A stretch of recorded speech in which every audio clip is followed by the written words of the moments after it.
I want you to pause for a moment, not to do anything, not to fix anything, not to figure anything out, just to be here with me.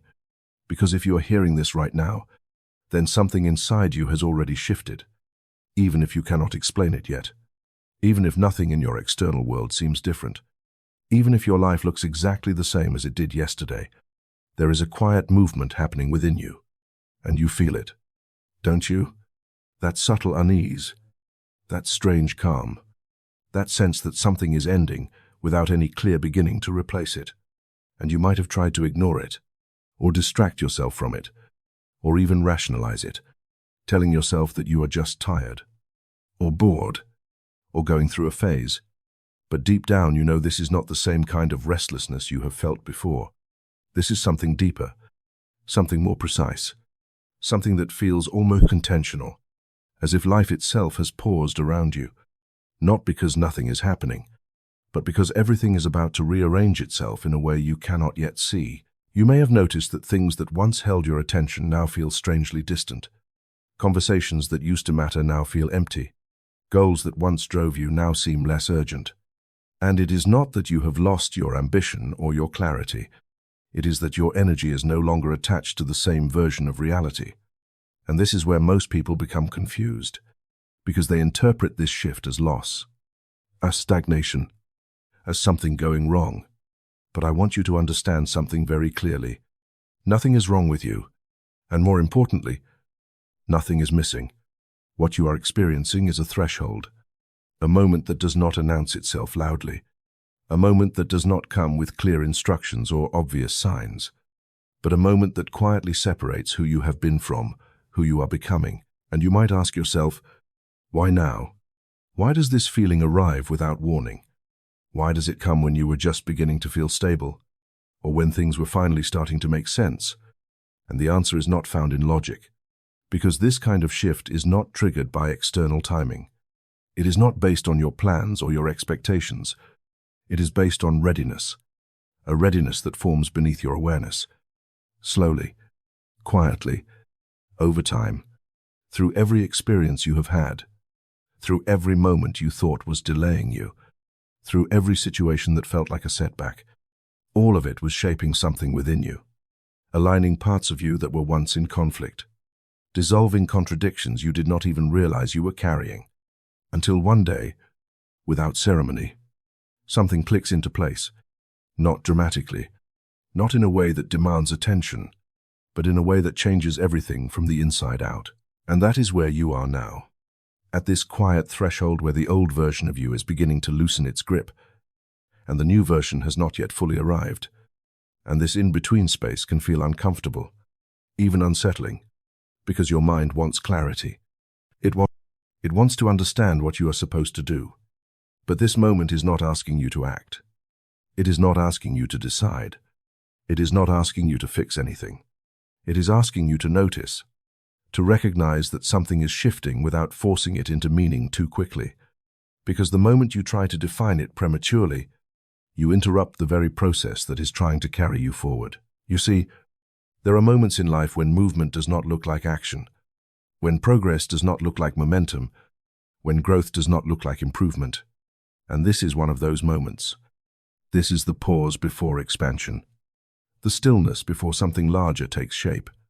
And if you have experienced real change before, you might recognize this pattern, because every significant transformation in your life was preceded by a moment like this, a moment where things felt uncertain, where familiar structures began to lose their stability, where you could sense that something was ending, even though nothing external had changed yet. And at the time, you may not have understood it. You may have resisted it. You may have tried to push through it or escape it. But looking back now, you can see that it was the beginning of something new, and this is why I want you to pay attention, not with urgency, not with pressure, but with awareness, because this moment matters more than you think, not because you need to do something about it, but because recognizing it changes how you move through it. Most people miss this phase entirely. They rush past it. They fill the silence with noise. They distract themselves from the discomfort. And in doing so, they delay the shift. They extend the transition unnecessarily. But you are being given something different right now. You are being given the chance to see it while it is happening, to understand that this feeling is not random, that this pause is not empty, that this quiet is not meaningless. You might feel both heavy and light at the same time, both tired and aware, both detached and deeply present. And this contradiction can be confusing if you try to analyze it. But it makes perfect sense when you realize what is actually happening. One version of you is dissolving, while another is beginning to take form. And these two processes overlap. They coexist for a moment, creating that strange sensation of being between states, between identities, between realities. And this is not something to fix. It is something to allow. So, tonight, I do not want you to try to become better. I do not want you to try to figure out your next step. I do not want you to force clarity or chase direction. I want you to simply notice. Notice how your energy has shifted. Notice what no longer feels the same. Notice the space that is opening up within you, even if it feels unfamiliar, even if it feels incomplete, because that space is not emptiness. It is preparation. It is where the next version of your life will begin to anchor itself, quietly, naturally, without force. And most importantly, I want you to understand this. You are not falling behind. You are not losing your way. You are not drifting without purpose. You are standing at the edge of something that is already in motion, something that does not need your control to unfold, only your awareness. And if you can allow this moment to be what it is, without rushing to define it, without trying to escape it, without demanding answers from it, then you will move through this threshold with a kind of clarity that cannot be forced, a kind of alignment that cannot be manufactured, because this is not the moment where everything becomes clear. This is the moment before clarity arrives. And for now, that is more than enough. You might not even remember the exact moment it began, because this kind of shift does not announce itself. It slips in quietly, almost invisibly, like a change in atmosphere that you only recognize after it has already altered the way everything feels around you. And suddenly, without any clear reason, something that once felt solid now feels uncertain. Something that once mattered now feels distant, and you are left with a strange awareness that you cannot quite explain, an awareness that something is moving beneath the surface of your life, even though nothing obvious has changed on the outside. And this is where it becomes important, because the mind will immediately try to interpret this sensation. It will search for causes. It will attempt to label it, to reduce it into something familiar, something manageable.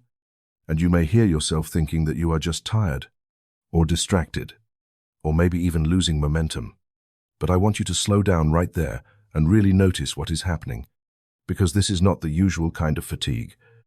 This is not the kind of confusion that comes from being overwhelmed.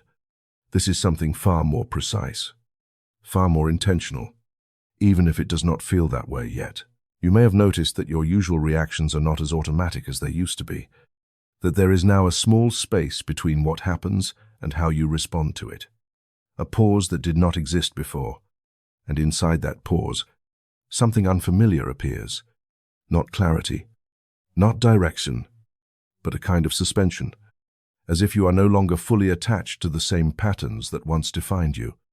And that can feel unsettling, because for most of your life, your sense of identity has been tied to those patterns, to those reactions, to those familiar ways of moving through the world. And now, without warning, they begin to loosen. At the same time, there is a quiet shift in how you experience time itself. Moments stretch differently. Distractions lose their grip more quickly, and you may find yourself staring into space, not because you are lost, but because something in you is recalibrating. And if you are honest with yourself, you can feel that this stillness is not empty. It is not meaningless. It carries a subtle weight, as if something is being rearranged in a way that you cannot yet see but can somehow sense. This is the signal. Not loud, not dramatic, but unmistakable once you stop trying to explain it away. The signal that the version of you that once operated smoothly within your reality is no longer fully compatible with it. And instead of forcing you forward, life does something far more intelligent. It begins to withdraw energy from what no longer fits, gently, gradually, without breaking anything abruptly. And what you experience as disconnection, as lack of motivation, as a loss of interest, is actually this withdrawal in motion. You might notice that certain goals no longer carry the same emotional charge, not because they are unimportant, but because they belong to a version of you that is no longer at the center of your awareness. And this can create a kind of internal tension, because part of you still remembers how those goals used to feel, how they used to drive you, and another part of you is already moving away from them, quietly, without explanation. And this creates that strange sensation of being split between two states, one that is fading and one that has not yet fully formed. And in this space, the mind becomes restless. It asks questions. It looks for direction. It tries to regain control.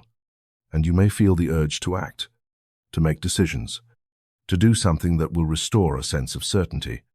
But this is where most people interrupt the process, because they assume that this signal is a problem to solve rather than a transition to allow. And the moment they try to force clarity, they reattach themselves to patterns that are already dissolving. What you are experiencing right now is not confusion. It is calibration, a fine-tuning of your internal state that requires space, requires stillness, requires a temporary suspension of the need to know. And this is why it feels so unfamiliar, because you have been conditioned to equate movement with progress, to believe that you must always be doing something, always be advancing, always be certain. But this phase does not operate that way. It operates beneath action, beneath thought, beneath intention. Think about how a system updates itself. It does not continue running at full speed while the update is installing. It slows down.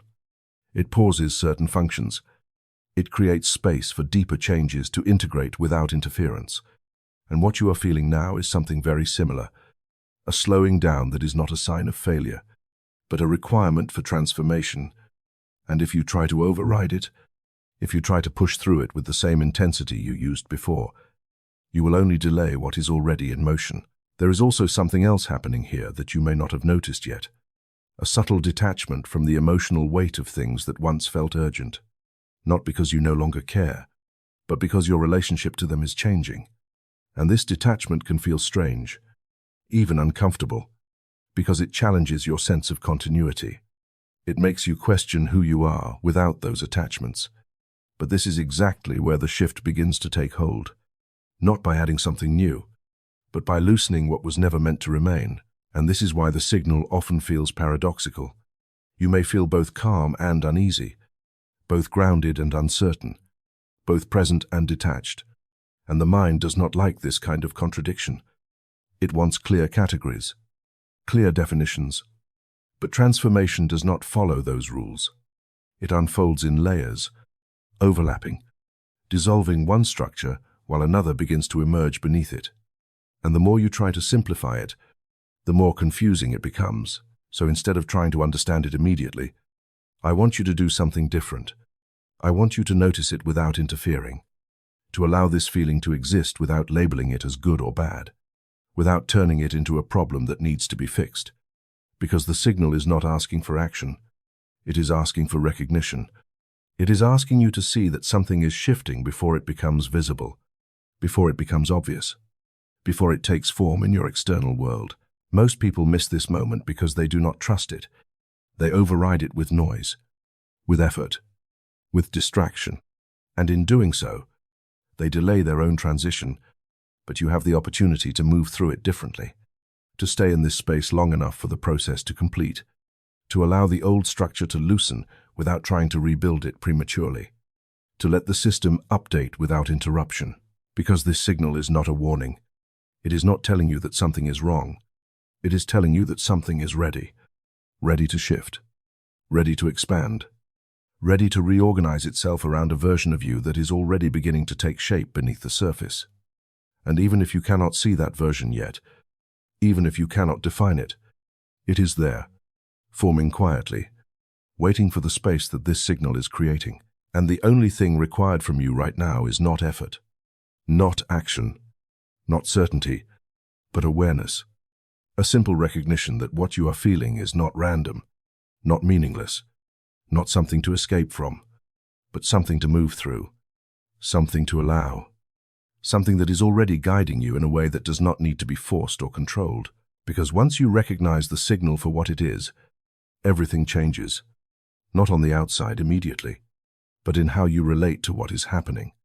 And that shift in perception is what allows the transition to unfold naturally, without resistance, without delay, without the need to fight against something that was never working against you in the first place. You keep asking yourself why this is happening now, why this feeling didn't arrive earlier when you were searching for change, when you were trying harder, when you were actively looking for direction. And it almost feels unfair, doesn't it?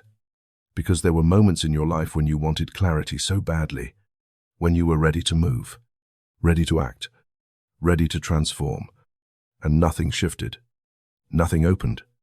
Everything felt delayed, as if life was holding something back from you. And yet now, without effort, without force, without you chasing anything, something begins to move, something begins to loosen, something begins to reorganize itself from within, and the mind cannot help but question it, cannot help but wonder why timing works this way, why it never seems to align with your expectations. But what you are starting to see, even if only faintly, is that transformation has nothing to do with when you want it to happen. It has everything to do with when you are able to hold it. And that difference is subtle, but it changes everything. Because desire alone is not readiness. Wanting something is not the same as being able to sustain it. And for a long time, parts of you were still negotiating with what you already knew, still attached to familiar identities, still influenced by patterns that had not fully dissolved.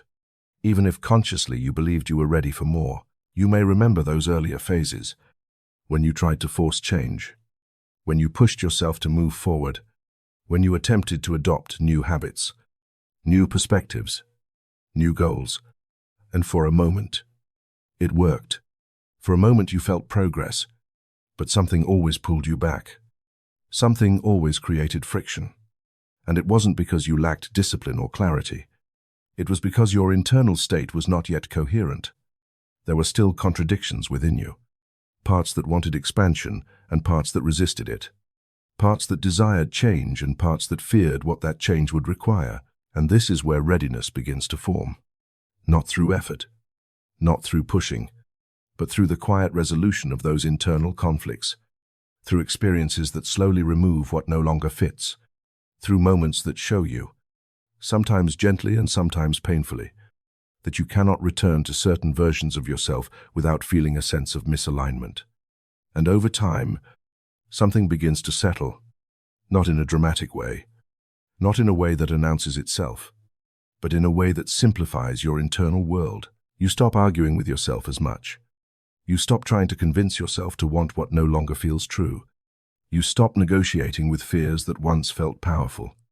And instead of constantly shifting between opposing states, you begin to move in one direction, not forcefully, but naturally, as if something within you has finally aligned. And this alignment is what creates readiness, not the desire for change, but the absence of resistance to it. And this is why the shift is happening now. Not because something external triggered it, not because you reached a specific milestone, but because internally, something has become simple. Something has stopped pulling in opposite directions. Something has reached a point where it no longer needs to be convinced. And that simplicity creates a kind of clarity that does not feel intense or overwhelming. It feels quiet, stable, almost neutral. And if you are paying attention, you can feel it beneath everything else. A sense that you are no longer debating with yourself in the same way. A sense that certain things are already decided. Even if you have not consciously articulated them, you may also notice that your relationship with the past has changed. Not completely, not perfectly, but enough to make a difference. Memories that once carried emotional weight now feel lighter. Experiences that once defined you now feel more like references than identities. And this does not mean you have erased your past. It means you are no longer anchored to it in the same way. And that release is what allows something new to take hold. At the same time, your relationship with the future begins to shift as well. You no longer feel the same urgency to control what comes next. Not because you have given up on your goals, but because your sense of direction no longer depends on constant reassurance.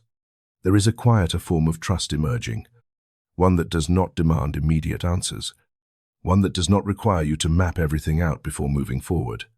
And this trust is not blind. It is built on everything you have already moved through, everything that has brought you to this point, even the parts that felt like delays or setbacks. You see now, even if only partially, that those moments were not interruptions. They were preparations, each one removing something unnecessary, each one refining your perspective, each one shaping your capacity to hold what you once could not. And this is why timing feels different now, because you are no longer waiting for something to happen. You are recognizing that something has already aligned, and this alignment changes the way the shift unfolds. It is no longer something you chase. It is something that begins to meet you, something that begins to respond to the state you are already in. And this response does not always look dramatic. It does not always show up as immediate external change, but it shows up as a sense of inevitability, a quiet knowing that something is moving in a direction that does not require you to force it. You might still feel uncertainty. You might still have questions, but those questions no longer carry the same urgency. They no longer feel like obstacles that need to be solved immediately. They feel more like spaces that will be filled in time. And this is one of the clearest signs that readiness has been reached. Not the absence of doubt, but the absence of panic around it. Because when you are not ready, uncertainty feels threatening. It creates anxiety. It pushes you to act prematurely, to make decisions out of fear rather than clarity. But when you are ready, uncertainty feels different. It feels open.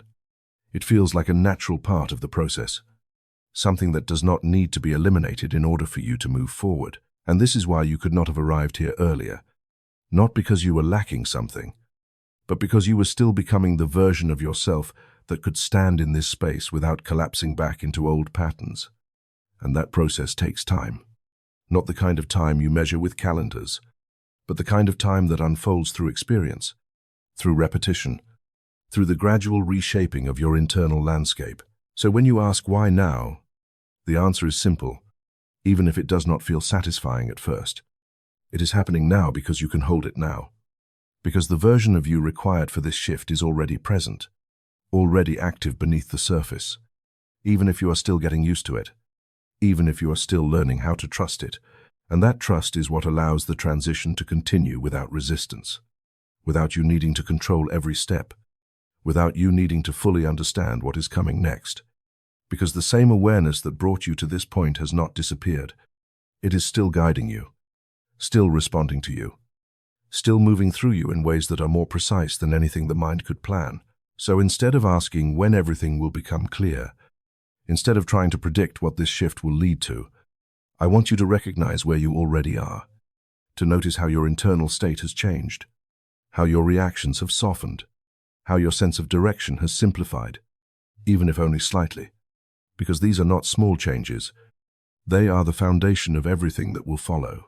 And once you see that, once you truly recognize that readiness is not something you force, but something you become, the question of timing begins to dissolve, because you understand that nothing is late. Nothing is early. Everything is unfolding in alignment with a process that has been building long before you became aware of it. And now that you are aware, now that you can see it, you no longer need to chase what is already moving toward you.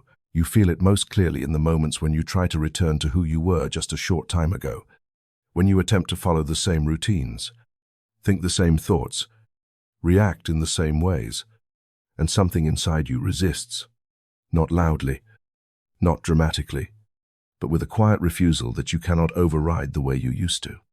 And that is what makes this phase so unsettling, because nothing has been taken away from you, yet nothing fits the same way anymore, and you are left standing in a space where your old structure still exists, but no longer supports you. You may sit down to do something that once felt natural, something that once gave you a sense of direction, and instead of that familiar momentum, you feel friction, not the kind that comes from laziness or distraction, but the kind that feels deeper, as if your energy is no longer available to sustain that pattern. And the more you try to push through it, the more exhausting it becomes, as if you are forcing yourself to operate within a system that has already begun to shut down. And this is where the mind starts to create stories. It tells you that you need more discipline, more focus, more effort, that you just need to try harder. But what if trying harder is exactly what is keeping you stuck in something that is already ending? Because what is happening here is not a failure of willpower. It is the collapse of a structure that once worked perfectly for the version of you that existed before this shift began. And that structure was not random.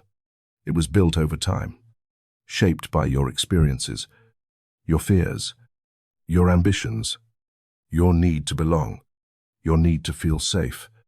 It organized your behaviors, your goals, your identity, and for a long time, it carried you exactly where you needed to go. But now, without warning, without explanation, it begins to lose coherence. Not because it was wrong, but because it has completed its purpose. And this is the part that most people misunderstand. Because collapse does not feel like progress. It feels like unraveling. It feels like things are coming apart without a clear reason. Motivation fades without being replaced. Certainty dissolves without offering clarity. And even your sense of self becomes less defined, as if the boundaries that once made you feel stable are softening. And that can create a deep sense of discomfort, because your mind is wired to interpret stability as safety, and anything that disrupts that stability as a threat. But if you look closely, you will notice that this collapse is not chaotic. It is precise. It does not destroy everything at once. It targets what is no longer sustainable, what is no longer aligned with who you are becoming, and it removes the energy from those areas gradually, leaving them intact physically but empty energetically. And this is why things start to feel hollow rather than broken, why your life can look the same on the outside but feel completely different on the inside. You might notice that the things that once motivated you no longer have the same pull, not because they are meaningless, but because they belong to a version of you that is no longer at the center of your awareness. And this creates a kind of internal disorientation, because part of you still recognizes those goals, still understands them, still remembers why they mattered, but another part of you is already moving away from them, quietly, without explanation, and this creates that strange sensation of being disconnected from your own life. And in this space, it becomes very tempting to rebuild, to restore what is collapsing, to push yourself back into the structure that once worked, because at least it was familiar, at least it gave you a sense of direction. But what you may not realize is that every attempt to rebuild what is already dissolving only prolongs the process. It keeps you anchored to something that cannot support you anymore, and the more you try to hold it together, the more tension you create within yourself. There is also an emotional layer to this that is often overlooked, because as the structure collapses, it does not just take your routines and habits with it. It takes parts of your identity, parts of how you have seen yourself, parts of how you have understood your place in the world, and that can feel like a loss. Even if you cannot name exactly what is being lost, you may feel a subtle grief, a sense that something is slipping away, something that once gave you a sense of certainty. And this feeling can be confusing, because nothing obvious has happened. There is no clear event to point to, and yet something inside you is letting go, and this is where the real shift begins to take shape, not in the building of something new, but in the willingness to let something old fall apart without trying to control it, without trying to salvage every piece, without trying to understand it too quickly, because what is collapsing is not meant to be fixed. It is meant to be released. And the faster you try to rebuild it, the longer you delay what is trying to emerge beneath it. You may also notice that your usual coping mechanisms are no longer as effective. The ways you used to distract yourself, motivate yourself, or regain control do not work the same way anymore. And this can feel frustrating, because it removes your sense of control. It leaves you without the tools you once relied on. But this is not a mistake. It is a necessary part of the process, because as long as those mechanisms remain effective, you can continue to operate within the old structure, and the shift cannot fully take place. So, instead of seeing this as something going wrong, I want you to consider the possibility that everything is unfolding exactly as it should, that this collapse is not breaking you. It is freeing you from the need to remain in a version of yourself that no longer fits. And even though it feels uncertain, even though it feels incomplete, there is a deeper intelligence at work here, one that does not rush, one that does not force, one that allows each piece to fall away at the exact pace required for something new to take form. And I know this is not easy, because the mind wants to move forward. It wants to rebuild. It wants to find stability again as quickly as possible. But this phase is not about rebuilding yet. It is about allowing the old structure to collapse without interference, allowing the space to open without filling it immediately, allowing yourself to exist without a clear definition for a moment. And that requires a kind of trust that does not come from logic, but from recognizing that every transformation you have ever gone through began the same way, with a period of uncertainty that only made sense in hindsight. So when you feel that discomfort, that sense of things falling apart, I want you to pause and notice it without reacting, without trying to fix it. Because what you are witnessing is not destruction, it is disassembly. And disassembly is the first step in any real transformation. It creates the space necessary for something more aligned, more stable, more true to who you are becoming. And even if you cannot see that yet, even if it has not taken form, it is already there, waiting beneath what is now falling away. And the more you allow this process to unfold without resistance, the more gracefully it completes itself. The less you fight it, the less painful it becomes. Because the only thing that creates suffering in this phase is the attempt to hold on to something that is already leaving. And once you stop holding on, once you allow the collapse to do what it came to do, you will begin to feel something else emerging. Not immediately, not all at once, but quietly, steadily, in the space that is being created right now. You don't lose that version of yourself all at once. And that is what makes this part so subtle, so internal, so difficult to explain to anyone else. Because from the outside, nothing looks dramatically different. You are still the same person in the same life, speaking to the same people, moving through the same routines. But inside, something has shifted in a way that cannot be reversed. And the version of you that once navigated this life so naturally is no longer fully available in the same way. You may notice it in the smallest moments. The way you pause before reacting where you once would have responded instantly. The way certain fears no longer grip you with the same intensity. The way you hesitate before following a familiar pattern because something in you recognizes it as outdated. And this recognition does not come with a clear explanation. It does not announce itself as a decision. It simply appears, quietly, like a knowing that interrupts your usual way of being. And this is where the process becomes deeply personal. Because what you are letting go of is not just behavior, not just habits, not just external patterns. You are letting go of an identity, a version of you that was built carefully over time, shaped by everything you have experienced, everything you have learned to protect yourself from, everything you believed you needed to be in order to survive, to belong, to move forward in a world that once felt uncertain and unpredictable. That version of you was not a mistake. It was intelligent, adaptive, necessary. It knew how to anticipate outcomes, how to prepare for rejection, how to manage uncertainty by controlling as much as possible. It learned how to overthink in order to avoid mistakes, how to stay alert in order to stay safe, how to shape itself according to what was expected or accepted. And for a long time, this worked. It carried you through situations you might not have been able to navigate otherwise. It gave you structure. It gave you direction. It gave you a sense of identity that felt stable enough to rely on. But what once protected you is no longer aligned with where you are now. And this is the difficult truth, because the mind tends to hold on to what has worked in the past, even when it no longer fits the present. And so this version of you does not leave easily. It does not simply step aside and disappear. It lingers.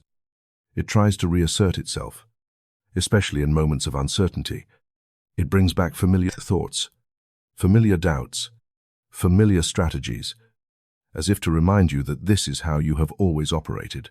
You may hear that voice in your mind, the one that asks for guarantees, that wants to know what will happen before you take a step, that warns you not to risk too much, not to trust too easily, not to move without certainty.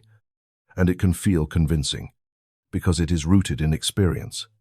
It is based on patterns that once kept you safe. And yet, something in you now recognizes that following it no longer leads to expansion. It leads to contraction.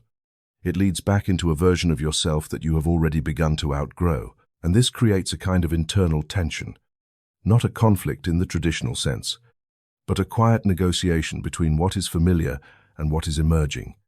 And you may feel it as hesitation, as doubt, as a pull backward even as you sense something pulling you forward. And this can be confusing, because it feels like you are being divided within yourself. But what is actually happening is much simpler. One identity is reaching its limit, and another is beginning to take shape beneath it. Letting go of this identity does not mean rejecting it. It does not mean judging it or labeling it as wrong, because it was never wrong. It was simply designed for a different stage of your life, a different level of awareness, a different set of circumstances, and now those circumstances have changed, even if not visibly, even if not externally.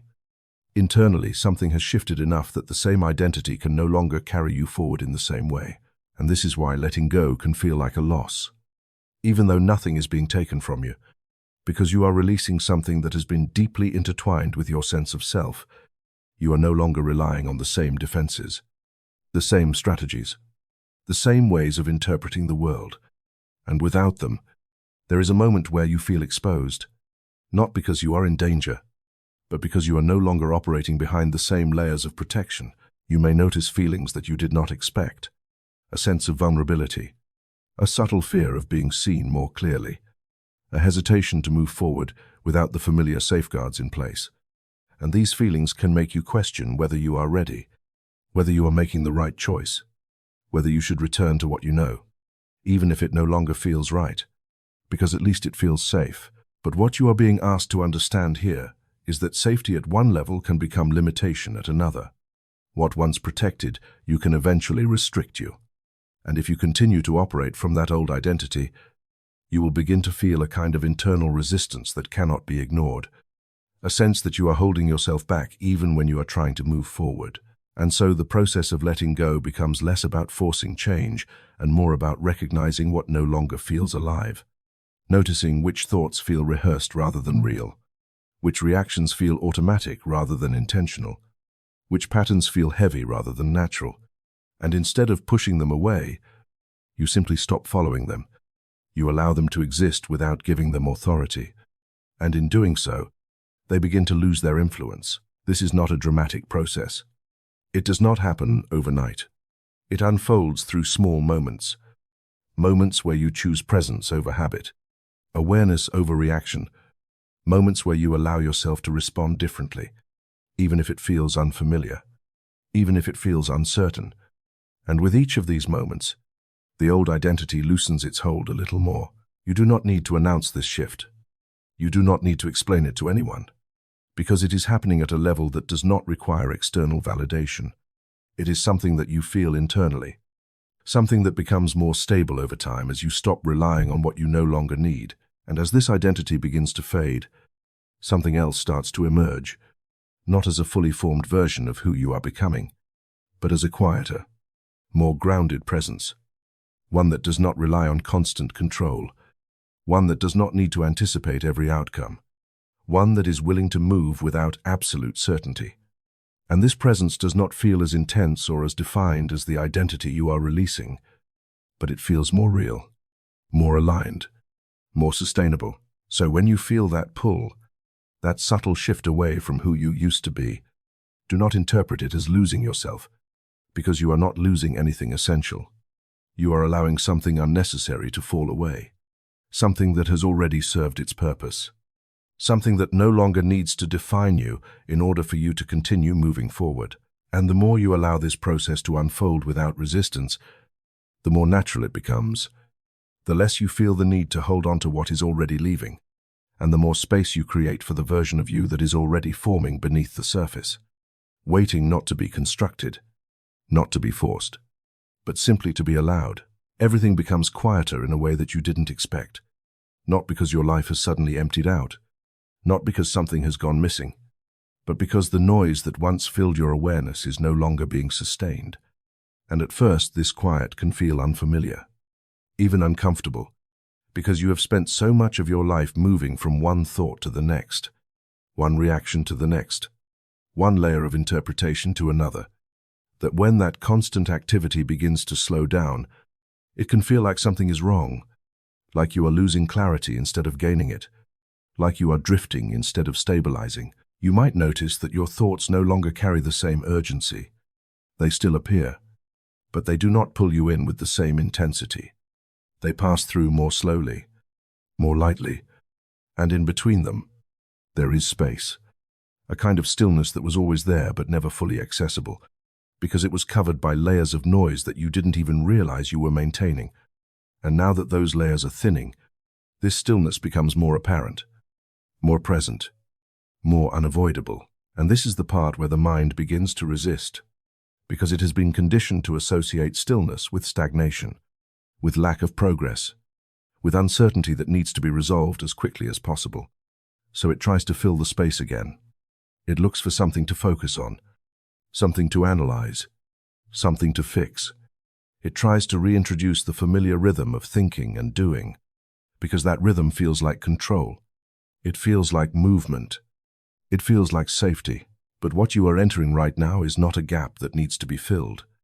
It is a space that needs to be preserved, a space where something deeper is taking place, something that does not operate on the same level as your usual thoughts or actions, something that requires this quiet in order to unfold properly.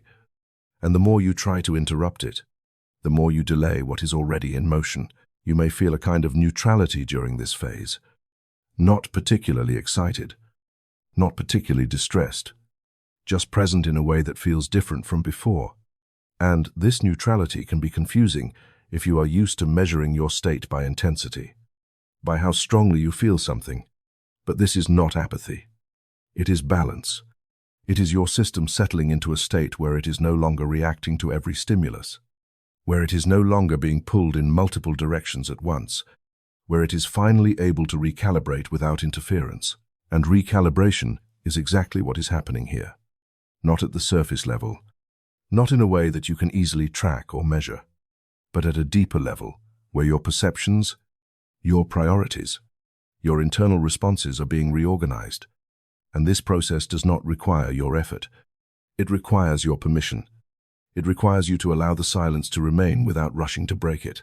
You might also notice that your desire to explain things has decreased, that you no longer feel the same need to narrate your experience, to make sense of everything immediately, to define what is happening in clear terms. And this can feel strange, because you are used to understanding your life through constant interpretation. But in this phase, interpretation becomes less useful, because what is happening is not meant to be understood in real time. It is meant to be integrated, and integration does not happen through analysis. It happens through presence, through allowing the process to unfold without interference, through staying with the experience even when it feels incomplete, even when it feels unresolved. And this is why this phase can feel so unfamiliar, because it asks you to do something that goes against your conditioning. It asks you to not act, not decide, not resolve, but simply remain. You may feel moments where you want to escape this quiet, where you want to return to the noise, to the activity, to the familiar sense of movement that reassures you that something is happening. But I want you to notice that even that urge is part of the process. It is the mind reacting to a state it does not yet understand. And instead of following that urge, you can observe it. You can let it pass. You can remain in the stillness long enough for it to become less uncomfortable, because the longer you stay in this space without resisting it, the more you begin to notice that it is not empty at all. It has a kind of presence to it, a subtle coherence, as if something is aligning beneath the surface, something that does not need to be forced or directed, something that is organizing itself in a way that is more precise than anything you could consciously plan. And this is where a deeper form of trust begins to develop. Not a trust based on knowing what will happen next, but a trust based on recognizing that you do not need to know in order for the process to continue, that clarity is not absent. It is simply not available yet, because it is still forming, still taking shape within this space that you are allowing. You might find that your decisions begin to feel different during this phase, not because you are making more of them, but because when you do make them, They come from a place that feels quieter, less reactive, less driven by urgency, and more aligned with something that you cannot fully articulate. And this is one of the first signs that the recalibration is taking effect, not in dramatic changes, but in subtle shifts in how you move through your life. And yet, even with these subtle changes, there may still be moments of doubt, moments where you question whether this stillness is leading anywhere, whether this quiet is meaningful, whether something should be happening by now. And this is where it becomes important to remember that this phase is not about visible progress. It is about internal reorganization, and that kind of progress is not always immediately apparent. So instead of measuring what is happening by external changes, I want you to pay attention to the quality of your experience, to the way your thoughts feel less dense, to the way your reactions feel less automatic, to the way your sense of urgency has softened. Because these are the indicators that something is shifting at a level that does not require constant activity to validate it. And the more you allow this silence to exist without trying to control it, the more it begins to feel natural. The less you feel the need to escape it, the more you start to recognize it as a necessary part of the process. Not a pause that delays your progress, but a space that makes your progress possible, because without this silence, there is no room for something new to take shape. Without this stillness, there is no space for the old patterns to fully dissolve. Without this recalibration, any change that happens would be unstable, incomplete, easily pulled back into the same patterns you have already begun to outgrow. So this phase, as quiet as it feels, is one of the most important parts of the entire process, not because it gives you answers, but because it prepares you to receive them in a way that you can actually sustain. And even if you cannot see that yet, even if it still feels uncertain, what matters is that you are here, that you are allowing it, that you are not rushing past it, because eventually, without you forcing it, something will begin to emerge from this silence. Not suddenly, not dramatically, but clearly, naturally, in a way that feels aligned rather than imposed. And when it does, you will realize that this quiet was never empty. It was always full of everything that needed to shift before anything could truly change, before anything around you begins to change in a way you can clearly see. Something far more subtle is already taking place within you, and this is where many people lose their sense of trust, because they are conditioned to look for evidence outside of themselves. They are taught to measure progress by visible results, by movement, by outcomes that can be pointed to and explained. And when those outcomes do not appear immediately, it feels as though nothing is happening, as though the process has stalled, as though all of that internal shifting meant very little. But what you are beginning to experience now operates in a completely different order, one that does not prioritize external confirmation, one that moves from within outward, not the other way around. You may have already noticed it, even if only faintly, a change in how you respond to things that once affected you deeply. Situations that used to trigger strong reactions now pass through you with less intensity. Conversations that would have pulled you into overthinking now feel easier to step away from. And the difference is not something you consciously created. It is something that has reorganized itself beneath your awareness, quietly, without asking for your permission, without requiring your effort. And because of that, it can feel almost unreal, almost as if you were observing yourself from a slight distance, noticing changes that you did not deliberately initiate. At the same time, there may be a growing sense of misalignment with your external environment. Not because anything has gone wrong, not because something has broken, but because your internal state is no longer fully matching what surrounds you. You might look at your life and see that everything is still in place. The same routines, the same people, the same structures. And yet something inside you no longer resonates with it in the same way. And this creates a kind of tension that is difficult to explain. Because it is not dissatisfaction in the usual sense. It is not a clear desire to leave or change everything immediately. It is more subtle than that, more precise, more like an awareness that what you are experiencing externally has not yet caught up to what has already shifted internally. And this is where patience becomes something very different from what you once understood it to be, because this is not about waiting passively. It is about recognizing that energy always reorganizes before circumstances do, that consciousness always moves first, and reality follows in its own time. And when you do not understand this sequence, you might feel tempted to force change prematurely, to act before the internal shift has fully stabilized, to push your external life into alignment before your internal state has settled into its new configuration. You might feel the urge to make decisions quickly, to leave situations that no longer feel aligned, to demand changes from your environment. And while those impulses are not necessarily wrong, they can become misdirected if they are driven by impatience rather than clarity. Because when the internal reorganization is still in progress, acting too quickly can create instability. It can pull you into outcomes that do not fully match the version of you that is still forming. And this is why this phase requires a different kind of awareness, one that does not rush to translate internal shifts into immediate external action. What is happening within you right now is a kind of internal sorting, a refinement of what you are willing to engage with, what you are willing to tolerate, what you are willing to give your energy to. And this refinement does not always feel dramatic. It shows up in small ways, in the way you stop explaining yourself as much, in the way you lose interest in seeking validation, in the way certain conversations no longer feel necessary, in the way your attention naturally moves toward what feels more aligned rather than what feels expected. And these changes, as subtle as they may seem, are not insignificant. They are structural. They are altering the foundation of how you interact with your reality. And because they are happening at such a deep level, they take time to fully integrate, not because something is slowing you down, but because your system is adjusting to a different baseline, one that requires a different way of being, a different way of processing, a different way of responding. You may also notice that your energy moves in waves during this phase. Moments of clarity followed by moments of rest. Moments of insight followed by periods where everything feels quiet again. And this rhythm can feel inconsistent if you're expecting steady, linear progress. But this is not inconsistency. It is integration. It is the system advancing and then grounding, expanding and then stabilizing, allowing each shift to settle before moving further. And this is where the mind often becomes impatient, because it prefers constant forward motion. It wants reassurance that things are progressing. It wants to see evidence that all of this internal change is leading somewhere tangible.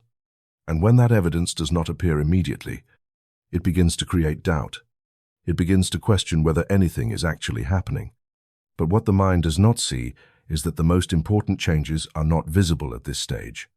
They are happening beneath the surface, in the way your perception is shifting, in the way your emotional responses are recalibrating, in the way your sense of self is becoming more coherent. You may find that your tolerance for certain things has decreased, not out of judgment, not out of frustration, but out of clarity.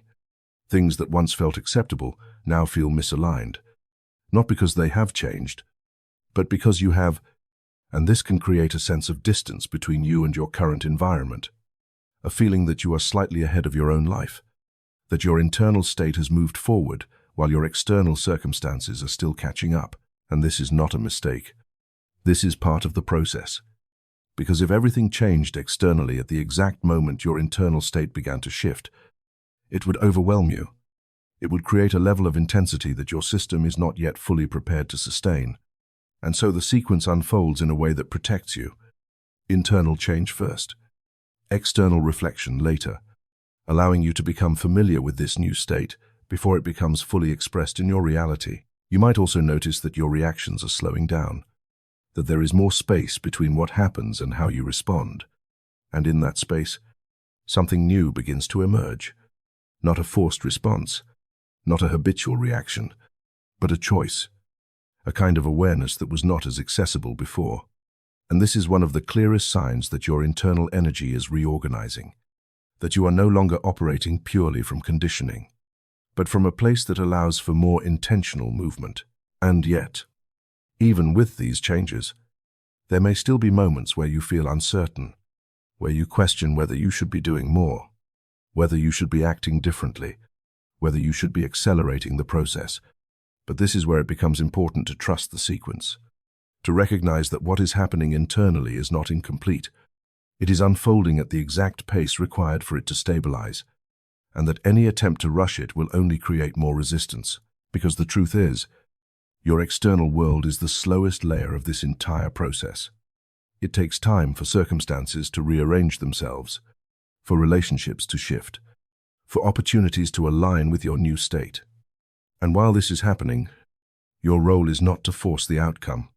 It is to remain aligned with the internal changes that have already begun. So instead of looking for confirmation outside of yourself, I want you to notice what has already shifted within you. Notice what no longer feels the same. Notice where your energy naturally moves.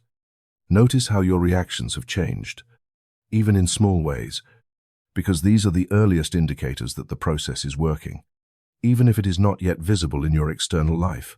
And as you continue to allow this internal reorganization to settle, something will begin to change outside of you. Not all at once, not dramatically, but in ways that feel natural, in ways that feel aligned, in ways that do not require force. And when that happens, it will not feel like something new has appeared. It will feel like something that has already been forming has finally become visible. Until then, trust the unseen movement. Trust the quiet shifts. Trust the process that is already underway. Because what you are experiencing right now is not the absence of change. It is the beginning of it. At the deepest level possible, you can understand everything intellectually. You can see the patterns, recognize the shifts, even accept that something new is unfolding within you. But none of that guarantees that you will actually be able to live it. And this is where most people misunderstand transformation, because they assume that awareness alone is enough. That once you know something, once you believe something, once you decide something, your life will automatically align with it. But what you are beginning to experience now goes deeper than thought, deeper than intention, deeper than belief. It moves through your body, through your nervous system, through the part of you that does not respond to logic but to memory. And this is why expansion can feel uncomfortable even when you want it, even when you have been waiting for it, because your nervous system does not measure possibility. It measures safety. It does not ask whether something is good for you. It asks whether something is familiar, whether it has been experienced before without harm, and anything that falls outside of that known range, even if it is positive, even if it is aligned, can be interpreted as a potential threat. You may notice this in subtle ways, moments where something begins to open for you, an opportunity, a realization, a shift that should feel exciting, and yet instead of moving toward it effortlessly, you feel hesitation, a tightening in your chest, a sudden wave of doubt, or even an unexplained fatigue that makes you want to step back. And this can be confusing, because consciously you know you want this. Consciously you understand that this is part of your growth, and yet your body responds as if it needs to protect you from it. And this is not because something is wrong with you. It is because your nervous system has been conditioned over time to associate certain states with risk, with instability, with outcomes that once felt overwhelming or unsafe. And so even when those conditions are no longer present, even when your environment has changed, your system continues to respond based on what it has learned, not based on what is actually happening in the moment. You may have learned, at some point in your life, that visibility leads to judgment, that success leads to pressure, that openness leads to vulnerability, and these associations become embedded in your body, not as conscious thoughts, but as automatic responses. And now, as you begin to move toward a different level of experience, those responses are being activated, not to stop you, but to test whether this new state is something you can safely inhabit. And this is where the process becomes less about pushing forward and more about allowing your system to adapt.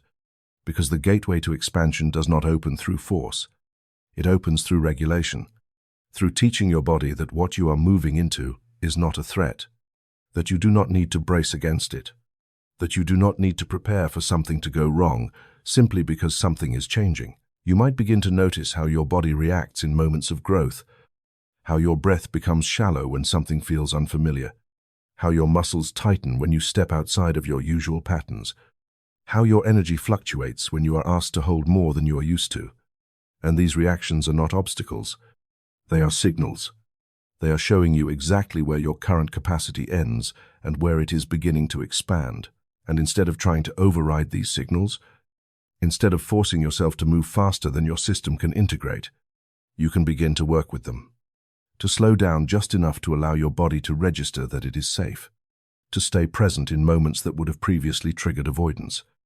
To let the discomfort exist without immediately interpreting it as a sign that something is wrong, because the more you do this, the more your nervous system begins to update its understanding of what is safe. It begins to learn that expansion does not equal danger, that new experiences do not automatically lead to harm, that you can hold more without losing control. And this learning does not happen through thinking.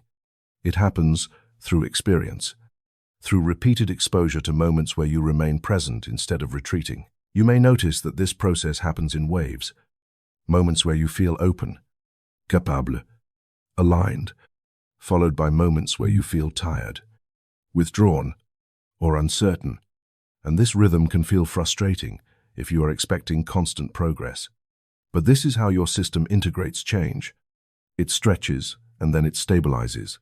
It expands, and then it grounds, allowing each new level of capacity to become familiar before moving further. And this is why rest becomes an essential part of growth, not as a break from progress, but as a continuation of it, because your nervous system needs time to recalibrate, to process what it has just experienced, to adjust to a new baseline. And if you ignore this need, if you continue to push without allowing that integration to occur, you create resistance, you create tension, you create the very instability that your system is trying to avoid. You might also begin to notice that your sensitivity has changed, that you are more aware of your internal state, more attuned to what feels aligned and what does not. And this sensitivity is not a weakness. It is an expansion of your capacity to perceive, to respond, to navigate your experience with more precision. But it also requires a different kind of care, a different level of attention to how you move through your life. This is where comparison becomes irrelevant, because your process is not meant to match anyone else's.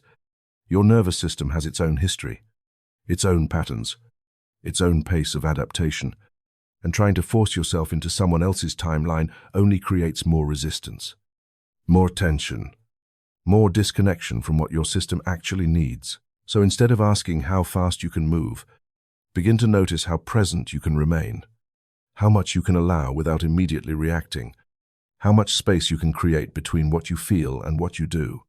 Because that space is where regulation happens. That space is where your system learns that it can hold more without becoming overwhelmed. And as this continues, something begins to shift. Not suddenly, not dramatically, but steadily. Your baseline changes. What once felt overwhelming begins to feel manageable. What once triggered avoidance begins to feel neutral. And this is how the gateway opens. Not through a single breakthrough, but through a gradual expansion of what your system recognizes as safe. You may also notice that your breath becomes a guide in this process. That when you feel contracted, your breath shortens, becomes shallow, restricted, and when you feel open, your breath deepens, slows, expands. And this is not accidental. It is one of the ways your body communicates its state to you. One of the ways you can recognize when you are resisting and when you are allowing, and the more you learn to stay with that breath, to let it deepen without forcing it, to let your body soften without demanding that it change immediately, the more you create the conditions for expansion to stabilize, for the new level you are moving into to become something you can actually live, not just something you can imagine, because ultimately, this is what this phase is about. Not reaching a higher state, not achieving something new, but becoming capable of sustaining it, becoming someone who can exist within that level without constantly bracing against it, without needing to control it, without fearing that it will collapse. And that kind of capacity cannot be forced. It has to be built, gently, consistently, through moments of presence, through moments of allowing, through moments where you choose to remain instead of retreat. And as you continue to do that, you will begin to feel something shift within your body, a sense of stability, a sense of readiness, a sense that you are no longer trying to grow into something. You are beginning to live it. And when that happens, the process changes, because you are no longer pushing against your own system. You are moving with it. And that is when expansion stops feeling like something you have to reach for. and starts feeling like something you are already able to hold. You don't wake up one day and decide to leave your old life behind. It doesn't happen like that. It's far more subtle, far more disorienting, because what you begin to experience is not a clean break, not a clear decision, but a slow drifting, as if the version of reality you have always known is gradually losing its gravity, and you can feel yourself no longer being pulled into it the same way, even though everything around you still looks the same, still operates the same, still invites you to participate in it exactly as before. You might find yourself in familiar places, having familiar conversations, moving through routines that used to define your days, and yet there is a distance now, not physical, but perceptual, as if you are slightly removed from it all, observing rather than fully immersed. And this can be difficult to explain, because nothing is obviously wrong. Nothing has collapsed. Nothing has forced you out. And yet something inside you is no longer anchored in the same way. And that anchor, once invisible, is now loosening. And this is where the idea of a timeline becomes something you can actually feel, not as a concept, but as a lived experience, because your life has always followed a certain trajectory, a sequence of choices, reactions, patterns, and expectations that created a predictable path, even when it felt uncertain. And now, without any dramatic event to mark it, you are beginning to step out of that trajectory, not by rejecting it, not by fighting it, but simply by no longer aligning with it. You may notice that things that once felt inevitable no longer feel certain. Outcomes that you assumed would unfold in a particular way now feel open, undefined.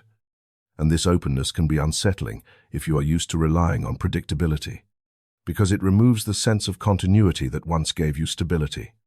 It makes you question where you are going, what you are moving toward, and whether you are still on the right path, even though something in you knows that the path itself is what is changing. And as you drift further, there is a subtle shift in how people respond to you, not always in obvious ways, but in small, almost imperceptible differences. Conversations feel slightly out of sync. Interactions feel less aligned, as if you and the people around you are no longer operating from the same reference point. And this is not about superiority or separation. It is about resonance, about the way your internal state is beginning to move at a different frequency than the environment that once matched you. You might feel moments of disconnection, not because you no longer care, but because the way you relate to things has changed. And what once felt engaging now feels repetitive. What once felt meaningful now feels incomplete. And this can create a sense of isolation if you interpret it as something negative. If you assume that you are losing connection rather than shifting it, but what is actually happening is much more precise. You are no longer feeding the same timeline with your energy. And because of that, it begins to fade. Not instantly, not dramatically, but gradually, like a pattern that loses its reinforcement over time. And the more you stop reacting in the same ways, the more you stop participating in the same loops, the less stable that old trajectory becomes. At the same time, the new timeline is not yet fully visible. It does not present itself clearly. It does not replace the old one immediately. And this creates a kind of in-between space where you feel untethered, where you are no longer fully connected to what was, but not yet grounded in what is coming. And this is where doubt can arise, because the mind wants certainty. It wants to know where this is leading. It wants to see a clear direction before letting go completely. You may feel the temptation to return, to reattach yourself to the familiar, to regain that sense of predictability, even if it no longer feels aligned, because at least it is known. At least it gives you a structure to operate within. But something in you resists that now. Not forcefully, not dramatically, but with a quiet clarity that you cannot ignore. A knowing that going back is no longer an option in the same way. And this is where trust becomes something deeper than belief, because you are no longer trusting a specific outcome. You are trusting a process that you cannot fully see, a movement that you can feel but not yet define. And that kind of trust is not comfortable at first. It does not give you immediate reassurance. It does not eliminate uncertainty, but it allows you to continue moving without needing everything to be clear. You may also notice that your sense of time begins to shift. Not in a literal sense, but in how you experience it. The urgency that once drove you begins to soften. The need to rush, to achieve, to arrive at a certain point begins to lose its intensity. And in its place, there is a slower, more deliberate awareness, one that does not feel pressured to reach a destination as quickly as possible, but is more attuned to the process itself. And this change in how you experience time is directly connected to the shift in your timeline. Because when you are no longer anchored to the same trajectory, you are no longer bound by the same expectations of how things should unfold. And this creates space, not empty space, but open space, where new possibilities can begin to form without being constrained by what has already been established. You might begin to see small signs of this new direction, not as fully formed outcomes, but as subtle openings, new thoughts, new perspectives, new opportunities that feel different from what you are used to. And these are not random. They are reflections of the shift that has already occurred within you, even if it has not yet fully materialized in your external life.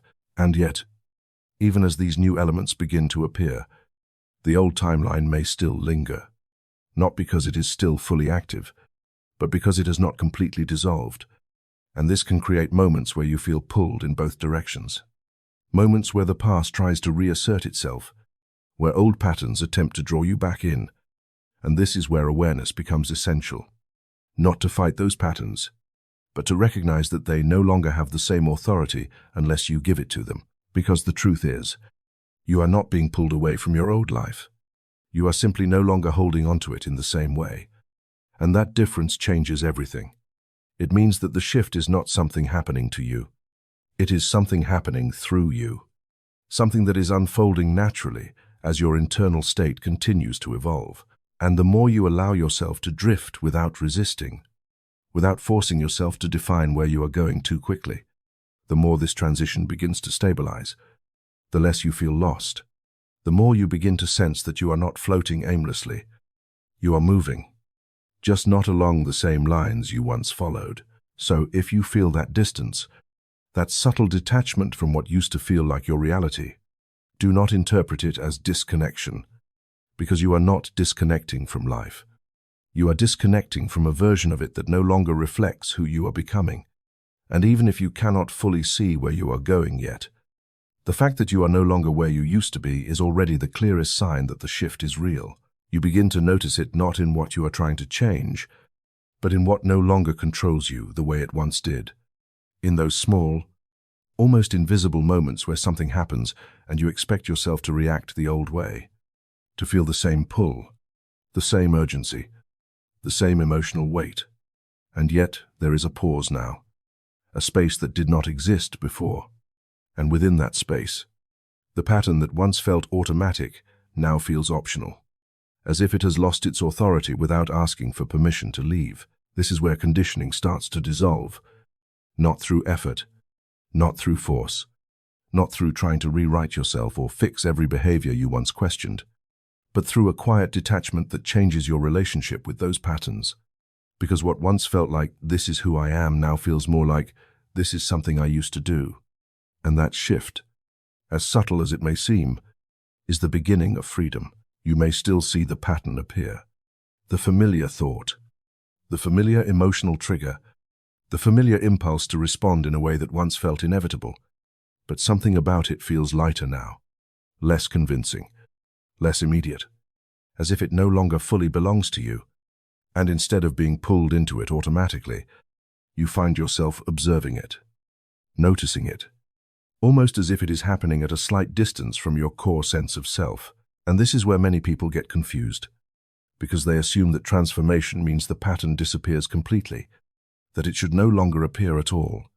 And when it does, they think they have failed, that they are still stuck, that nothing has truly changed. But what you are experiencing is something far more important than disappearance. It is disidentification, the process of no longer being defined by what once controlled you. You might notice that situations that once triggered strong emotional reactions now feel different, not because the situation itself has changed, but because your internal response has shifted. And this shift is not something you consciously created in the moment. It is the result of everything that has been reorganizing within you up to this point. All the awareness, all the subtle changes, all the layers that have been dissolving quietly beneath your conscious effort. And because of that, your reactions are no longer as predictable as they used to be. You may respond in ways that surprise you, ways that feel calmer, more grounded, more intentional. And this can feel unfamiliar at first, because you are used to identifying with the intensity of your reactions, with the speed at which you used to respond, with the emotional patterns that once defined your experience. There is also a kind of neutrality that begins to emerge, not indifference, not detachment in a cold or disconnected way, but a balanced state where you are no longer being pulled to extremes, where things that once felt overwhelming now feel manageable, where your emotional landscape becomes less reactive and more stable. And this stability is not something you forced. It is something that naturally arises when the old conditioning begins to lose its grip. You may still feel moments where the old pattern tries to reassert itself, moments where the familiar reaction comes back with more intensity, as if testing whether it still has control. And this can feel discouraging if you interpret it as regression. But it is not regression. It is integration. It is the system recalibrating, making sure that what is dissolving is truly no longer needed. And the more you remain aware in those moments, the more quickly those patterns fade again. What is changing here is not just your behavior.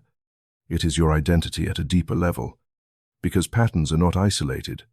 They are connected to how you see yourself, to what you believe about your place in the world, to the roles you have played for so long that they began to feel permanent.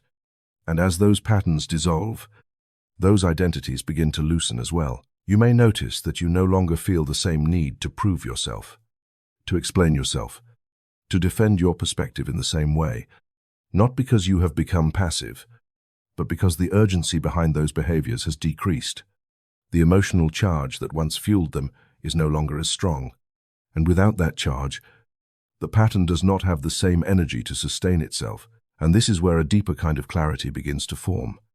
Not the kind that comes from analyzing every thought or controlling every response, but the kind that comes from simply being less entangled in what is happening, from being able to experience something without immediately reacting to it, from allowing things to pass through you without needing to attach meaning or judgment to them. You may also begin to notice that your habits are changing in subtle ways, not because you are forcing yourself to adopt new ones, but because the old ones no longer feel aligned. And this shift can feel almost effortless, as if you are naturally moving away from what no longer resonates, rather than having to push yourself towards something new. And this is the difference between forced change and real transformation. Forced change requires constant effort, constant discipline, constant resistance against yourself. But real transformation changes the underlying structure so that what once required effort now feels natural. And what once felt natural now feels out of place. You might still find yourself questioning this process at times, wondering if it is real, if it is lasting, if you are truly changing or just going through another temporary phase. And this doubt is understandable, because your mind is used to measuring change through visible, concrete results, through actions and outcomes that can be clearly defined. But what is happening here is more subtle, more foundational. It is changing the way you relate to yourself and to your experience at a level that is not always immediately visible. And yet, if you look closely, you can see the difference. Not in dramatic shifts, but in the accumulation of small moments, moments where you respond differently, moments where you feel less reactive, moments where you choose awareness over habit. And over time, these moments begin to reshape your experience in a way that becomes undeniable, because the truth is, patterns do not dissolve because you fight them. They dissolve because you no longer feed them with the same level of identification, the same level of unconscious participation. And as that identification weakens, the pattern loses its foundation. It no longer has the same structure to support it. And eventually, it fades, not as something you removed, but as something that simply no longer belongs. And this is why this phase is so important, because it marks the point where you are no longer trying to change yourself from the outside. You are allowing change to occur from within. You are no longer reacting from conditioning. You are beginning to move from awareness. And that shift, once it stabilizes, changes everything that follows. So when you notice those old patterns appearing, Do not rush to eliminate them. Do not judge yourself for them. Do not interpret them as a sign that nothing has changed, because their presence does not mean they still define you.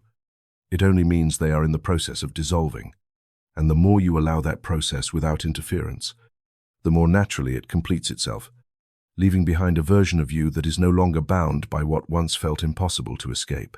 It does not feel like growth when you are inside of it. It feels like pressure, like something is stretching you beyond what is familiar, beyond what is comfortable, beyond what you can easily recognize as yourself.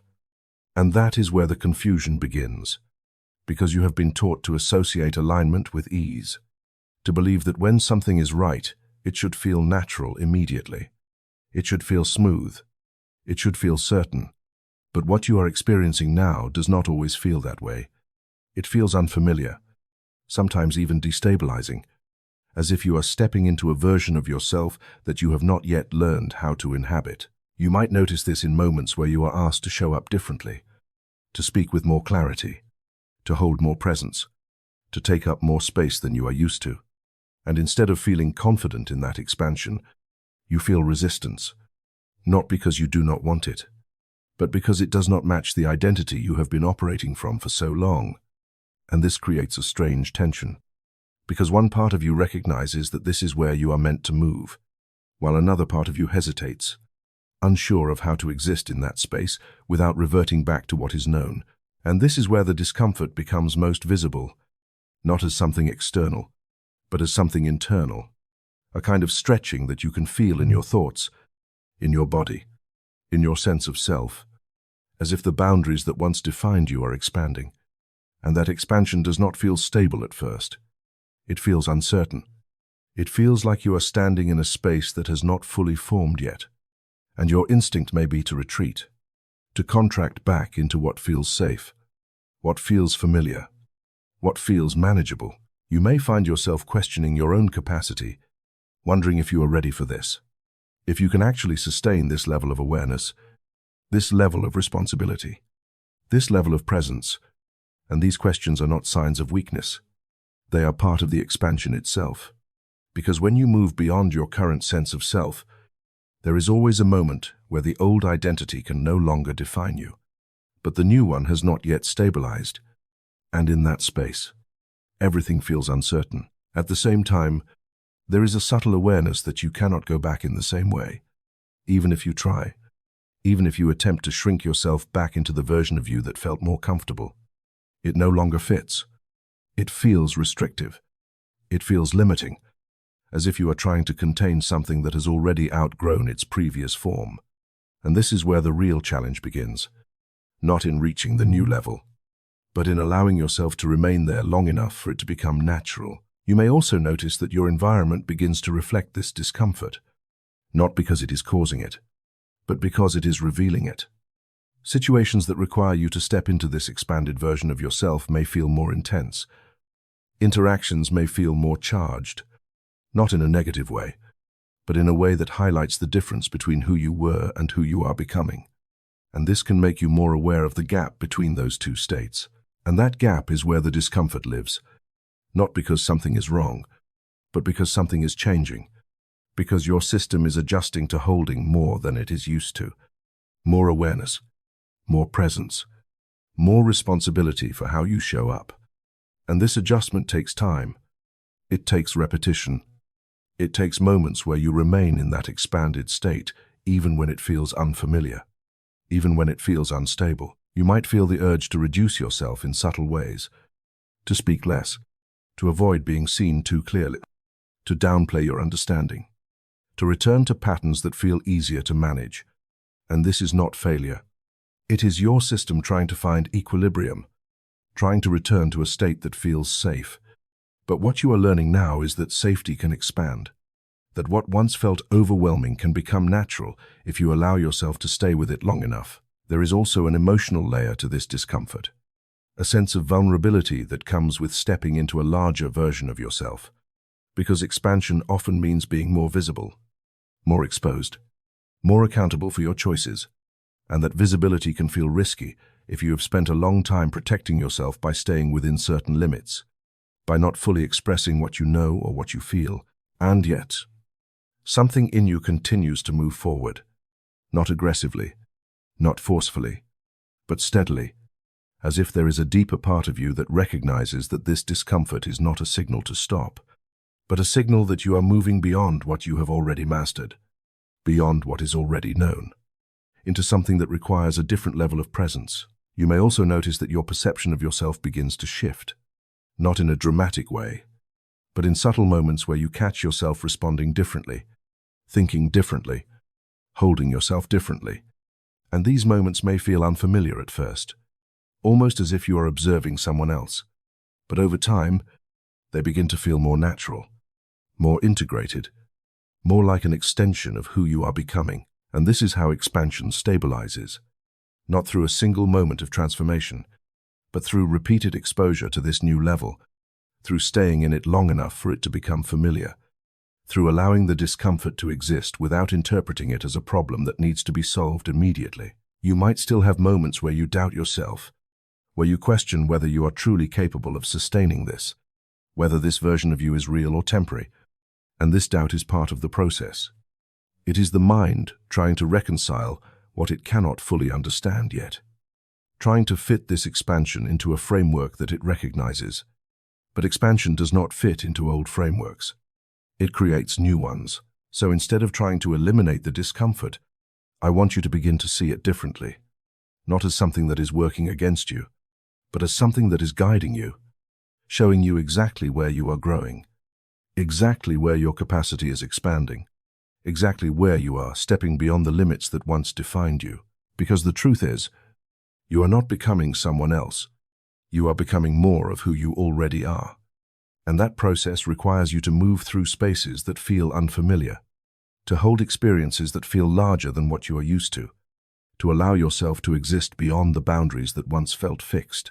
And the more you allow this, the more you stay present within this expansion without retreating, the more it begins to stabilize, the more it begins to feel natural, the more it becomes integrated into your sense of self, until one day, without a clear moment of transition, you realize that what once felt uncomfortable now feels normal. What once felt like a stretch now feels like your baseline. And what once felt like something you were reaching for now feels like something you are simply living. And when that happens, you will see that the discomfort was never a barrier. It was the doorway, the space where the old self could no longer contain you, and the new self was learning how to exist. Not in theory, not in imagination, but in reality. You arrive at a point where you can no longer return to who you were, yet you cannot fully recognize who you are becoming. And this space in between does not feel like progress. It does not feel like movement. It feels like suspension, like you have been placed in a moment that refuses to resolve itself. And no matter how much you try to define it, it slips away from clear understanding, leaving you with a quiet uncertainty that follows you through everything you do. This is not the beginning of something new, and it is no longer the continuation of what came before. It is a threshold that does not belong to either side, and that is what makes it so difficult to stay in, because the mind is designed to identify, to categorize, to locate itself within something stable. And here, in this space, it cannot do that. It cannot say, "This is who I am," in the way it once did, and it cannot yet say, "This is who I am becoming," with certainty. And so it drifts, searching for something to hold on to, something to define itself through. You may feel this most strongly when you try to describe yourself, when you try to answer simple questions about your direction, your goals, your sense of identity, and the answers that once came easily now feel incomplete, outdated, or no longer entirely true. And this can be unsettling, because it removes the sense of continuity that once made your life feel coherent. It makes you feel as if you are no longer grounded in a clear narrative, as if the story you have been telling yourself no longer fits.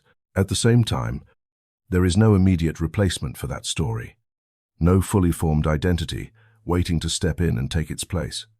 And this absence can feel like emptiness if you interpret it through the lens of loss, if you assume that something has been taken from you rather than recognizing that something is being cleared. You may notice a kind of emotional quiet during this phase, not because you have become detached from your life, but because the usual patterns that generated strong emotional responses are no longer as active, and without those patterns, your internal landscape becomes less defined, less reactive, more neutral, and this neutrality can feel unfamiliar, even uncomfortable, because you are used to measuring your sense of self through intensity, through the strength of your reactions, through the clarity of your desires.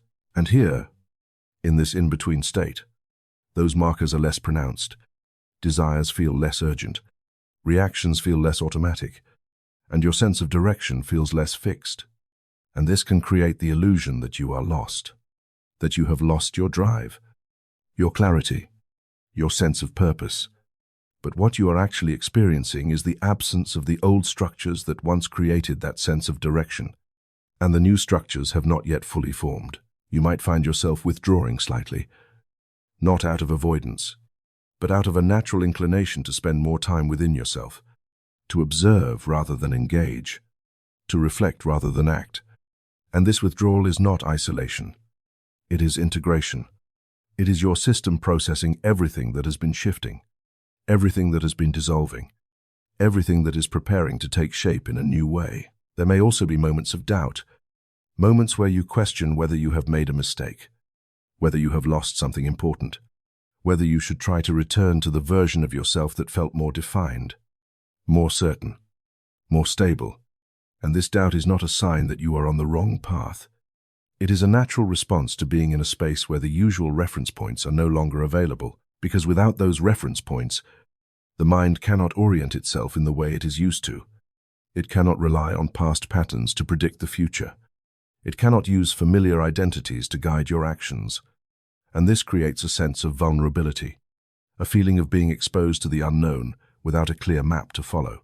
And yet, beneath that uncertainty, there is something else, something quieter, something more stable than the surface-level confusion, a subtle awareness that even though you cannot define where you are not where you used to be, and that awareness, as faint as it may seem, is enough to keep you moving, even if you cannot see the direction clearly.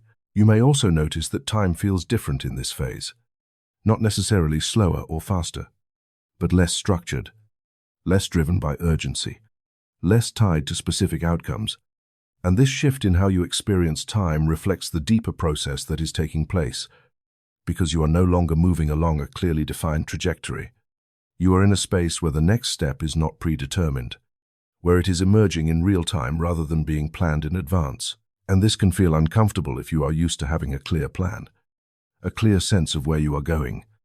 But it also creates a kind of openness that was not available before, a space where new possibilities can form without being constrained by the expectations of the past. You might begin to notice subtle shifts in your perception, small moments where something feels different, where a new thought appears, where a new way of seeing something begins to take shape. And these moments are not dramatic. They do not announce themselves as breakthroughs, but they are the early signs of the new identity beginning to form. And yet, because they are still subtle, still incomplete, they can be easy to overlook, especially if you are focused on the absence of clarity rather than the presence of these small changes. This is why this phase requires a different kind of attention, not the kind that looks for big, obvious shifts, but the kind that notices the subtle, the gradual, the almost imperceptible movements that indicate something is forming beneath the surface. You do not need to rush this process. You do not need to force a new identity to appear, because it is already forming, in the way you think, in the way you feel, in the way you respond, even if it has not yet become fully visible. And the more you allow yourself to remain in this space without trying to escape it, without trying to define it too quickly, the more naturally the transition completes itself.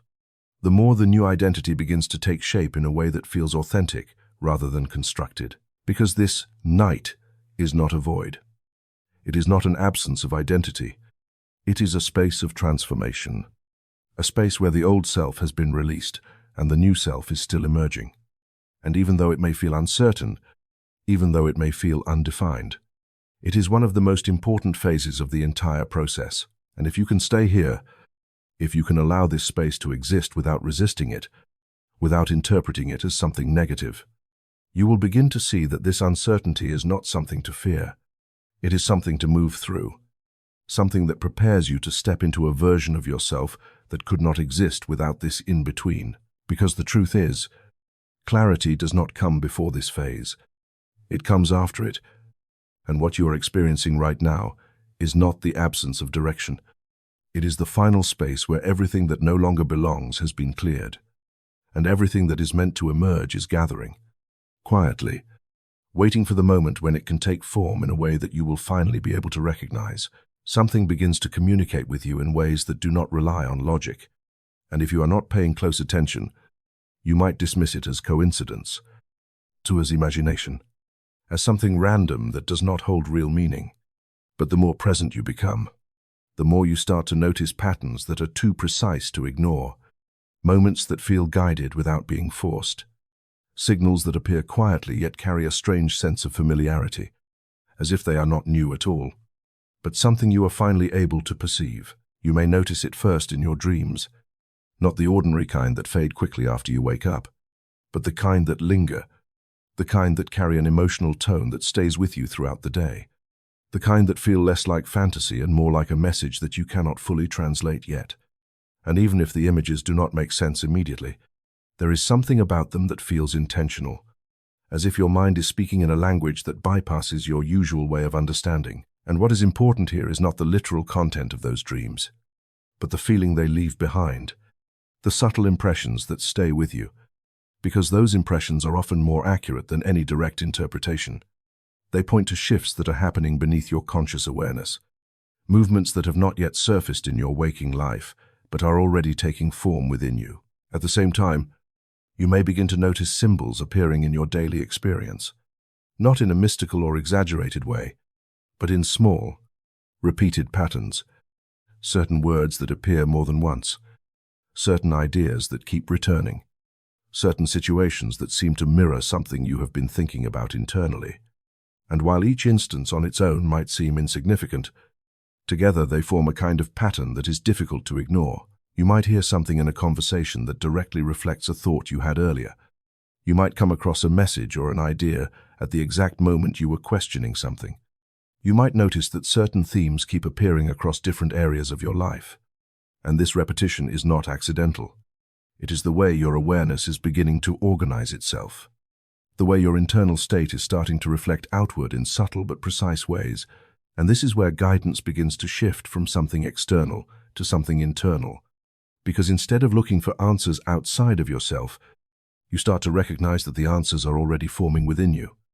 And what you are seeing externally is simply a reflection of that process, a way of making the internal visible in a form that you can recognize. You may also find that your intuition becomes more noticeable during this phase, not as a dramatic voice or a clear instruction, but as a quiet sense of knowing, a subtle feeling that something is right or not right, even before you can explain why. And this knowing does not come with certainty in the traditional sense. It does not eliminate all doubt, but it carries a different kind of clarity, one that feels grounded rather than forced. And yet, because it is subtle, because it does not demand your attention in the same way that thoughts do, it can be easy to overlook, especially if you are still relying on logic to guide your decisions. But the more you begin to trust this quieter form of awareness, the more it becomes accessible, the more it begins to guide you in ways that feel natural rather than analytical. You might notice that decisions start to feel different, not because you have all the information, but because something within you recognizes what aligns and what does not, even without a full explanation. And this recognition becomes more reliable the more you allow it, the more you act from it without needing to justify it immediately. At the same time, there may still be moments where you question what you are experiencing, where you wonder if you are reading too much into things, if you are imagining connections that are not really there. And this doubt is natural, because you are stepping outside of the way you have been conditioned to interpret reality. You are beginning to see beyond linear cause and effect, beyond purely logical explanations, and that requires an adjustment in how you perceive meaning. But what you will start to notice, if you continue to pay attention, is that these signals are not random. They are consistent in their own way. They point in a certain direction. They reinforce certain insights. They bring your attention back to the same themes. And over time, this consistency builds a kind of trust, not because you can prove it logically, but because you experience it repeatedly. And this is where the idea of guidance becomes something very different from what you might have expected. It is not something that tells you exactly what to do. It is not something that removes uncertainty completely. It is something that nudges you, that aligns you, that brings you into a state where the next step becomes clearer, not through force, but through recognition. You may also notice that the more you resist this subtle guidance, the more disconnected you feel, and the more you allow it, the more things begin to align in small but meaningful ways, not necessarily in large, dramatic outcomes, but in moments of clarity, in interactions that feel significant, in opportunities that appear at the right time without needing to be forced. And this alignment is not something you create through effort. It is something that emerges when your internal state and your external experience begin to reflect each other more closely. When you are no longer trying to control every outcome, but are instead allowing things to unfold in a way that matches the shifts already happening within you. You might still feel the urge to analyze everything, to understand every symbol, every sign, every dream in precise detail. But this is not where the value lies, because the moment you try to overinterpret, you move back into a state of control. And the clarity you are seeking does not come from analysis. It comes from allowing the meaning to reveal itself gradually, in its own time. And the more you relax into this process, the more natural it becomes. The less you feel the need to question every detail, the more you begin to recognize that you are not being left to figure everything out on your own, that there is a deeper intelligence at work, one that does not override your choices, but supports them, one that does not dictate your path, but illuminates it in subtle ways. So when you notice those dreams, those repeated patterns, those quiet moments of knowing, do not rush to dismiss them. Do not rush to explain them away, because they are part of the process, part of the way your awareness is expanding beyond what you once relied on, part of the way you are learning to navigate your experience with a different kind of perception. And even if you cannot fully understand it yet, even if it still feels uncertain, what matters is that you are noticing, that you are allowing yourself to see what was always there but not always visible. And in doing so, you are opening yourself to a form of guidance that does not require force, that does not demand certainty, but quietly, consistently, moves you in the direction you are already becoming aligned with. It starts to feel like nothing is happening, and that feeling can be more unsettling than anything you have experienced so far. Because at least in the earlier phases there was movement, there was intensity, there was something you could point to and say, this is changing. But now, everything seems to have slowed down, almost to the point where it feels like you have stopped entirely, and the mind does not know what to do with that. It begins to question everything. It begins to ask whether all of those shifts you felt were real, whether you imagined the progress, whether you somehow lost momentum without realizing it. You might look at your external life and see very little difference. The same environment, the same structures, the same general patterns still present.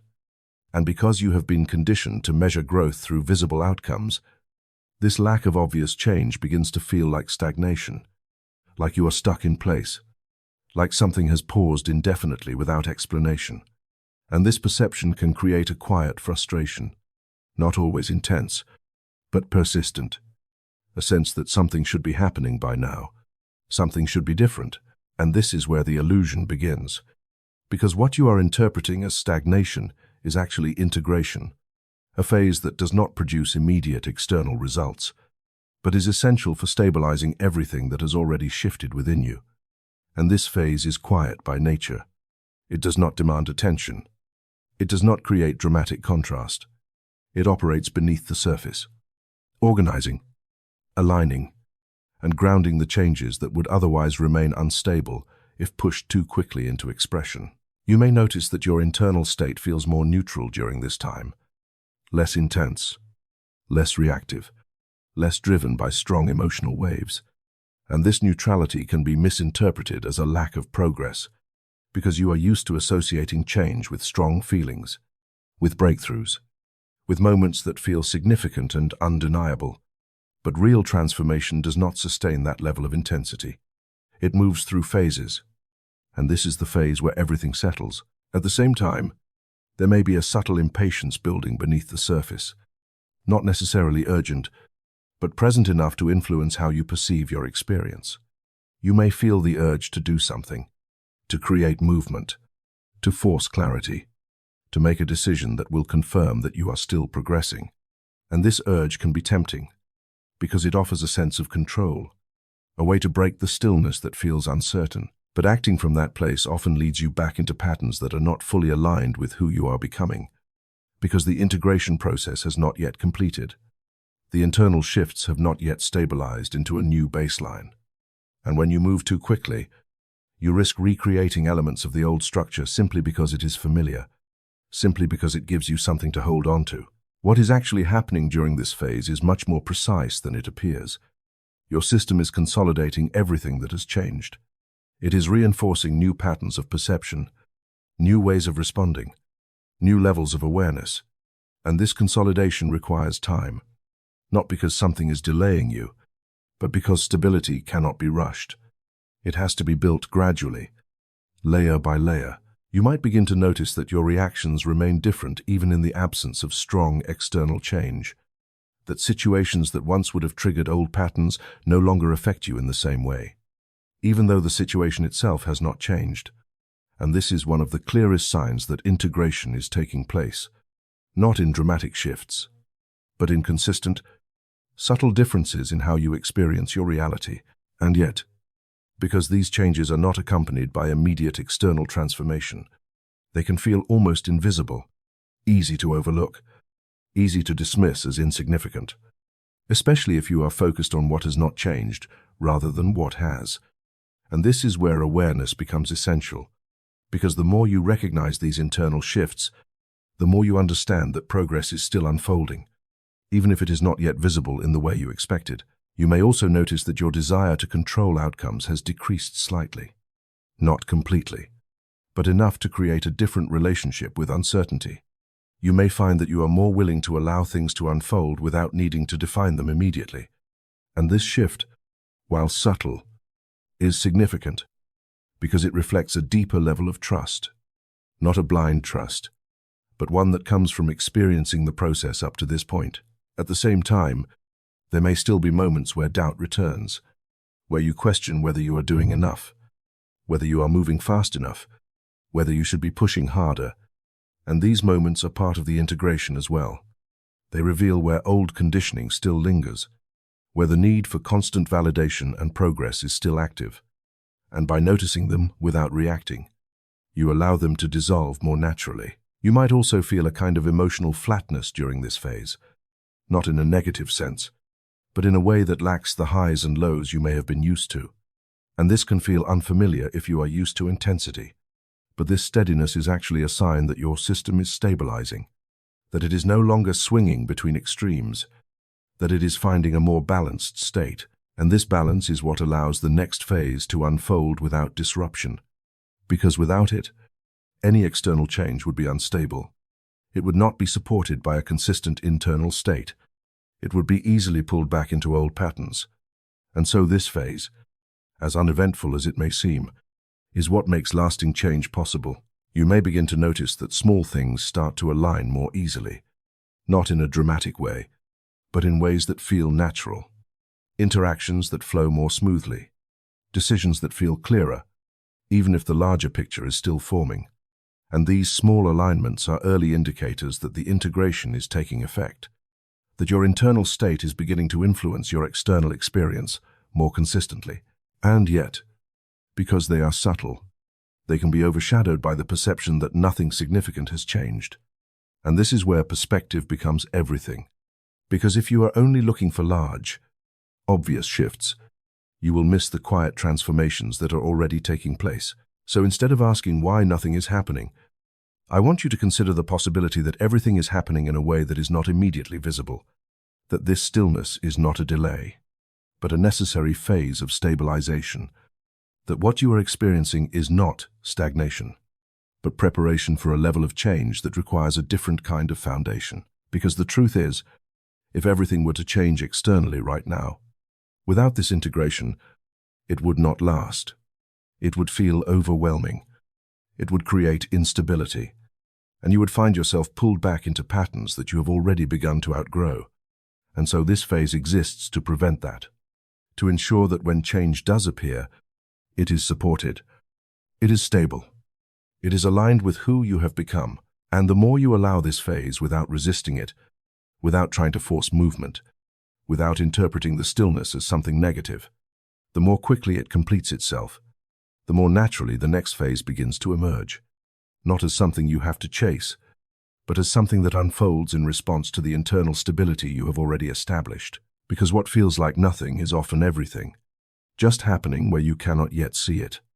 And once you begin to understand that, the illusion of stagnation loses its hold, and you are able to remain in this phase without urgency, without doubt, without the need to escape it, knowing that what is unfolding now is just as important as anything that came before it.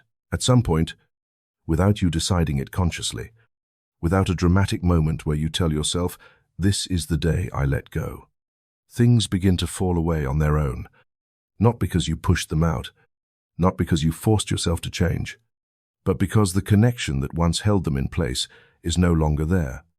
And this is what makes this phase feel so different from anything you have experienced before. Because for most of your life, letting go required effort. It required discipline. It required resisting the pull of habits, emotions, attachments that felt stronger than your intention to move beyond them. But now, something has shifted so deeply within you that what once required effort now happens naturally. You may notice it in the way certain thoughts no longer loop the way they used to, the way you can remember something that once triggered you and feel almost nothing. Not because you are suppressing the reaction, not because you are trying to detach, but because the emotional charge is simply not there anymore. And this absence of reaction can feel strange at first, almost as if something is missing, because you are used to identifying with the intensity of your experiences, with the way things used to affect you. And yet, what you are actually experiencing is not emptiness. It is freedom, a space where you are no longer being pulled into the same patterns, no longer being compelled to revisit the same thoughts, no longer needing to resolve what has already lost its relevance. And this freedom does not feel dramatic. It feels quiet, almost subtle, as if something that was always there has finally been released. You might also notice that your relationship with people begins to shift, not because you are actively distancing yourself, not because you are trying to change your connections, but because the dynamics that once defined those relationships are no longer being reinforced. You may find that certain interactions feel lighter, less charged, less dependent on the same emotional exchanges, and, in some cases, you may feel a natural distance forming, not out of rejection, but out of a lack of resonance. And this distance is not something you create. It is something that emerges when the patterns that once sustained the connection are no longer active. And this can feel confusing if you interpret it as loss, if you assume that something is being taken away from you. But what is actually happening is much more precise. You are no longer engaging in the same way. And because of that, the connection adjusts accordingly. There may also be moments where you reflect on parts of your past that once felt significant, moments that once carried emotional weight, and you notice that they no longer hold the same power, not because they were unimportant, but because they no longer define you. They have become part of your experience rather than the center of your identity. And this shift is one of the clearest signs that something has truly changed at a deeper level. You may find that you are no longer trying to fix things that once felt urgent, no longer trying to resolve every unanswered question, no longer trying to control every outcome. And this does not mean that you have become passive or indifferent. It means that you are no longer driven by the same need to manage everything, to make sense of everything, to ensure that everything unfolds according to a specific plan. And this is where detachment begins to feel natural rather than forced, because it is no longer something you are trying to achieve. It is something that emerges as a result of everything that has already shifted within you. And this kind of detachment is not cold. It is not disconnected. It is actually more present, more grounded, because you are no longer being pulled in multiple directions by competing patterns and expectations. You may also notice that your attention begins to settle differently, that you are more selective about where you place your energy, not out of strict control, but out of clarity. You naturally move toward what feels aligned and away from what does not, without needing to justify it, without needing to explain it to yourself or to others. And this movement feels simple, almost effortless, because it is not driven by force. It is guided by alignment, and yet, even in this phase, there may still be moments where the old patterns briefly appear, moments where you feel a familiar pull, a familiar thought, a familiar emotional response. But something about it feels different. It does not fully take hold. It does not draw you in the same way. And instead of becoming part of your experience, it passes through more quickly, leaving less impact. This is where you begin to see that letting go is not about eliminating something completely. It is about changing your relationship with it. It is about no longer feeding it with the same level of attention and identification. And as that relationship changes, the pattern loses its ability to sustain itself. You may also begin to notice a deeper sense of ease in how you move through your life. Not because everything is perfect, not because there are no challenges, but because your internal state is no longer constantly reacting to everything. There is more space, more stability, more presence, and this creates a different kind of experience, one that is less driven by urgency and more guided by awareness. And this ease is not something you created by trying to be more relaxed. It is something that emerges when the layers of resistance, control, and attachment begin to fall away. When you are no longer holding on to what no longer fits. When you are no longer trying to maintain a version of yourself that has already begun to dissolve. You might also feel a subtle sense of trust during this phase. Not necessarily a clear belief in how everything will unfold, but a quieter knowing that you do not need to control every step, that things are aligning in ways that do not require constant effort. And this trust is not something you force. It is something that develops naturally as you experience this process. And as this continues, you begin to realize that letting go is not something you do once.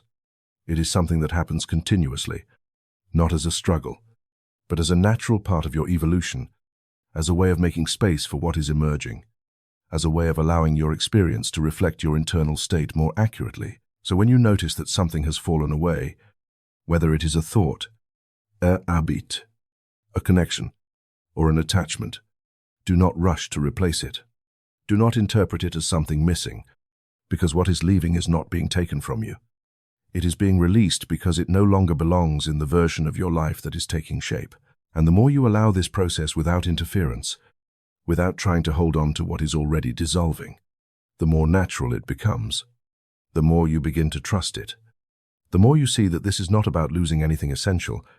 It is about shedding what is no longer aligned, so that what is aligned can emerge without resistance. Because in this phase, you are no longer forcing change. You are allowing it. And that difference is what makes everything feel lighter, more stable, more real, as if you are no longer trying to become something, but simply allowing yourself to be what you have already become. You begin to notice that things are no longer staying in the same place, not in a chaotic way, not in a way that feels like everything is falling apart again, but in a quieter, more deliberate way, as if the structure of your life is being adjusted piece by piece. And what makes this phase so different from the earlier collapse is that now, instead of things losing coherence, they are starting to reorganize, not according to your old expectations, but according to something that feels more aligned with the version of you that has already changed. You might see this in small shifts at first, subtle changes in how situations unfold, in how people respond to you, in how opportunities begin to appear without being forced. And these changes are not dramatic enough to immediately confirm that something significant is happening, but they are consistent. They carry a certain precision, as if something is responding to you differently, even though you have not consciously tried to change your external circumstances. And this is where the process begins to reveal itself more clearly. Because what was once internal, what was once subtle and almost invisible, is now starting to take form in your reality. Not all at once, not in a way that overwhelms you, but in a way that feels gradual, natural, almost as if things are finding their place rather than being pushed into it. You may notice that certain connections begin to shift, some becoming stronger, more aligned, more effortless, while others naturally fade or change in tone, not because of conflict, not because of something going wrong, but because the foundation of those connections has changed, and without the old patterns sustaining them, they adjust accordingly, and this adjustment may feel unfamiliar at first, especially if you are used to maintaining connections through effort, through expectation, through roles that no longer feel necessary. At the same time, new interactions may begin to emerge, not in a way that feels forced or planned, but in a way that feels almost coincidental, as if you are being placed in situations where something resonates more easily, where communication flows with less effort, where understanding happens without the need to explain everything. And these moments, while they may seem small, are indicators that your internal alignment is beginning to reflect outward. You might also notice that your environment starts to feel different, not necessarily because it has changed physically, but because your perception of it has shifted. Spaces that once felt neutral may now feel either more aligned or more out of place. And this sensitivity is not a problem. It is a sign that your awareness is more attuned to what supports your current state and what does not, and this awareness naturally influences your choices, not through force, not through strict decisions, but through a quieter movement toward what feels right. You may find yourself gravitating towards certain activities, certain ideas, certain environments without needing to analyze why, and at the same time, moving away from others without needing to justify it. And this movement feels simple, almost obvious, even if it would not have made sense to you before. There is also a shift in how effort feels during this phase. Things that once required pushing, planning, and constant adjustment may begin to feel smoother, not because they are effortless in the sense of requiring no action, but because the resistance that once made them difficult is no longer present in the same way.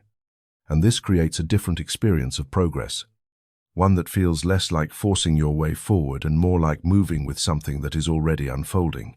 You may begin to trust this flow more, not as a concept, not as an idea, but as something you are experiencing directly, noticing how things align when you are not trying to control every detail, noticing how clarity appears when you are not demanding immediate answers. And this trust is not something you decide to have. It is something that develops naturally as you see the pattern repeating itself. At the same time, there may still be moments where the old way of thinking tries to reappear, moments where you feel the urge to control, to predict, to ensure that everything unfolds according to a specific plan. And this is natural, because those patterns have been with you for a long time. But now, when they appear, they feel different, less convincing, less necessary, and you are able to recognize them without fully engaging with them. And this is where alignment becomes more stable, not because everything is perfect, not because there are no challenges, but because your internal state is no longer constantly reacting to everything. It is responding from a place that is more grounded, more consistent, more in tune with what is actually happening rather than what you fear might happen. You might also notice that decisions begin to feel clearer, not because you have more information, but because you are less influenced by conflicting internal signals. There is less noise, less internal debate, and this allows you to move forward with a kind of simplicity that was not available before, even if the outcome is not fully known. And as this continues, the changes in your external life become more noticeable, not in a sudden, overwhelming way, but in a series of adjustments that, over time, create a different landscape, a different rhythm, a different sense of direction. And this new landscape does not feel foreign. It feels like something that has been forming all along, something that you are now able to step into more fully. You may begin to see that what once felt uncertain is becoming more defined, that what once felt like a possibility is becoming a reality. And this transition does not feel forced. It feels like a continuation of the internal process that has been unfolding, now expressed in a way that you can see and interact with more directly. And yet, even as this alignment becomes more visible, there is still a level of openness, a sense that things are not fixed, that there is still room for movement, for adjustment, for further expansion. And this openness is what keeps the process alive, what prevents it from becoming rigid, what allows it to continue evolving. So when you notice these changes, when you see your reality beginning to rearrange itself in ways that feel more aligned, do not rush to control it. Do not try to fix it into a specific outcome, because what is unfolding is not something you need to manage in the same way you did before. It is something that is responding to you, to your state, to your alignment, and the more you allow this response without interfering, without forcing it into old patterns of control, the more natural it becomes, the more stable it becomes, the more it reflects who you are now rather than who you used to be, because this phase is not about creating a new reality from scratch. It is about allowing your reality to reorganize itself around the changes that have already occurred within you. And when you see it this way, when you recognize that what is happening externally is simply a reflection of what has already shifted internally, the process becomes something you can trust, not because you know exactly where it will lead, but because you can see that it is already leading somewhere that feels more aligned than anything you could have forced on your own. You stop trying to become it, and without a clear moment where you can say it happened, you realize you are already living it, not as an idea, not as something you are practicing or reaching toward, but as something that feels normal, almost unremarkable in its consistency. And that is what makes this phase so different from everything that came before. Because earlier, there was effort, there was awareness, there was a sense of movement towards something. But now, that movement has settled into being, and what once required attention now happens without it. You may notice that your internal state no longer fluctuates in the same way, not because nothing affects you, but because your baseline has shifted. What once felt like effort to maintain now feels natural, and what once disrupted you no longer has the same impact. And this stability does not come from controlling your environment. It comes from no longer being dependent on it for your sense of alignment. And this is where embodiment becomes real, not as a concept, not as something you think about, but as something you live, something that is reflected in how you move, how you respond, how you hold yourself in situations that would have previously pulled you out of balance. And you do not need to remind yourself to stay grounded. You do not need to consciously return to a certain state, because you are already there. You might notice that your decisions feel different now, not because you have eliminated uncertainty, but because uncertainty no longer destabilizes you. You are able to move forward without needing everything to be clear in advance. And this creates a different kind of momentum, one that is not driven by urgency or pressure, but by alignment, by a quiet knowing that does not require constant validation. At the same time, your interactions with others begin to reflect this shift, not because you are trying to present yourself differently, but because your presence itself has changed. There is less need to explain, less need to prove, less need to adjust yourself to fit expectations that no longer resonate. And this does not create distance in a negative way. It creates clarity. It allows your connections to be based on what is real rather than what is maintained. You may also notice that your relationship with effort has transformed, not in the sense that you no longer take action, but in the sense that action no longer feels like pushing against resistance. It feels like a natural extension of your state, something that flows from alignment rather than something you have to force into place. And this changes how you experience progress, because it no longer feels like a struggle. It feels like a continuation. There is also a different relationship with time that emerges here, a sense that you are no longer chasing something in the future, no longer trying to arrive at a point where everything will finally make sense, because you are already experiencing that sense of alignment in the present. And this does not mean that you have stopped growing. It means that growth is no longer something separate from your current experience. It is something that is happening as you live. You might reflect on how you used to approach change, how you used to think about becoming a better version of yourself, how you used to measure your progress.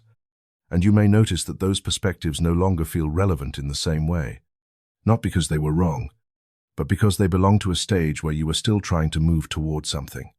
And now, you are no longer moving toward it. You are within it. And this is where a deeper sense of simplicity begins to take hold. Not because everything is easy, not because there are no challenges, but because your relationship with those challenges has changed. You no longer interpret them as disruptions to your state. You see them as part of the experience, something you can move through without losing your sense of alignment. You may also notice that your attention has become more focused, not in a forced way, but in a way that reflects what truly matters to you now. You are less distracted by things that once pulled your energy in different directions, less influenced by external noise, and more attuned to what feels meaningful from within. And this clarity of attention allows you to move with more precision, more intention, without needing to overthink every step. And yet, even in this stability, there is still movement, still expansion, but it feels different. It does not feel like you are reaching for something outside of yourself. It feels like something within you is continuing to unfold, continuing to deepen. And this unfolding does not disrupt your state. It enhances it. It adds to it without creating instability. You might also notice that you no longer feel the same need to return to old patterns, not because you are actively avoiding them, but because they no longer feel like an option in the same way. They have lost their relevance, their pull, and this absence of temptation is one of the clearest signs that the shift has fully integrated. Because it is no longer something you have to manage, there may still be moments where the past briefly appears, where a familiar thought or reaction arises, but it does not take hold. It does not define your experience. It passes through without disrupting the stability you have established, and this is what it means to truly move beyond something. Not that it never appears again, but that it no longer has the power to shape your reality. And as you continue to live from this state, you begin to see that what once felt like an upgrade, something you had to reach, something that felt distant, is now simply your baseline, something that you no longer question, something that you no longer need to maintain consciously. And this is where the process becomes self-sustaining, because you are no longer trying to hold on to it. You are simply being it. So when you look at your life now, you may not see a dramatic transformation in the way you once imagined. You may not see a clear moment where everything changed at once. But what you will see, if you look closely, is that everything feels different in a way that cannot be reduced to a single event, a single decision, or a single shift. It is the result of everything that has unfolded up to this point, now stabilized into a way of being that feels natural, grounded, and real. And the most important part is that you no longer feel like you are trying to become someone else. You are no longer chasing a version of yourself that feels separate from who you are. You have closed that distance, not by forcing it, but by allowing each phase to unfold until there was nothing left to reach for, only something to live. Because this is what embodiment truly is. Not a destination, not a final state, but a way of existing where what you have become is no longer something you think about. It is something you are, without effort, without tension, without the need to constantly remind yourself of it. You might expect this to be the end, a place where everything finally settles, where the movement stops, where you can say with certainty that you have arrived, that the process is complete, that there is nothing more to shift or expand into. And for a moment, it can feel that way, because compared to everything you have moved through, this state carries a sense of stability, a sense of coherence that was not present before. But if you stay with it long enough, if you allow yourself to observe it without trying to define it as a final destination, you begin to notice something else, something quieter, something that does not disrupt this stability but exists within it, a subtle movement that continues even when everything feels still. And this is where you begin to understand that what you have reached is not an endpoint. It is a new baseline, a new starting point that feels complete only because it resolves everything that came before it. But within that resolution, there is already the beginning of something else, not as a lack, not as something missing, but as a natural extension of what you have become. A continuation that does not require you to lose this state in order to move forward. You may notice it in the way your awareness continues to deepen, in the way you begin to see things that were not visible to you before, not because they were hidden, but because your perception had not yet expanded to include them.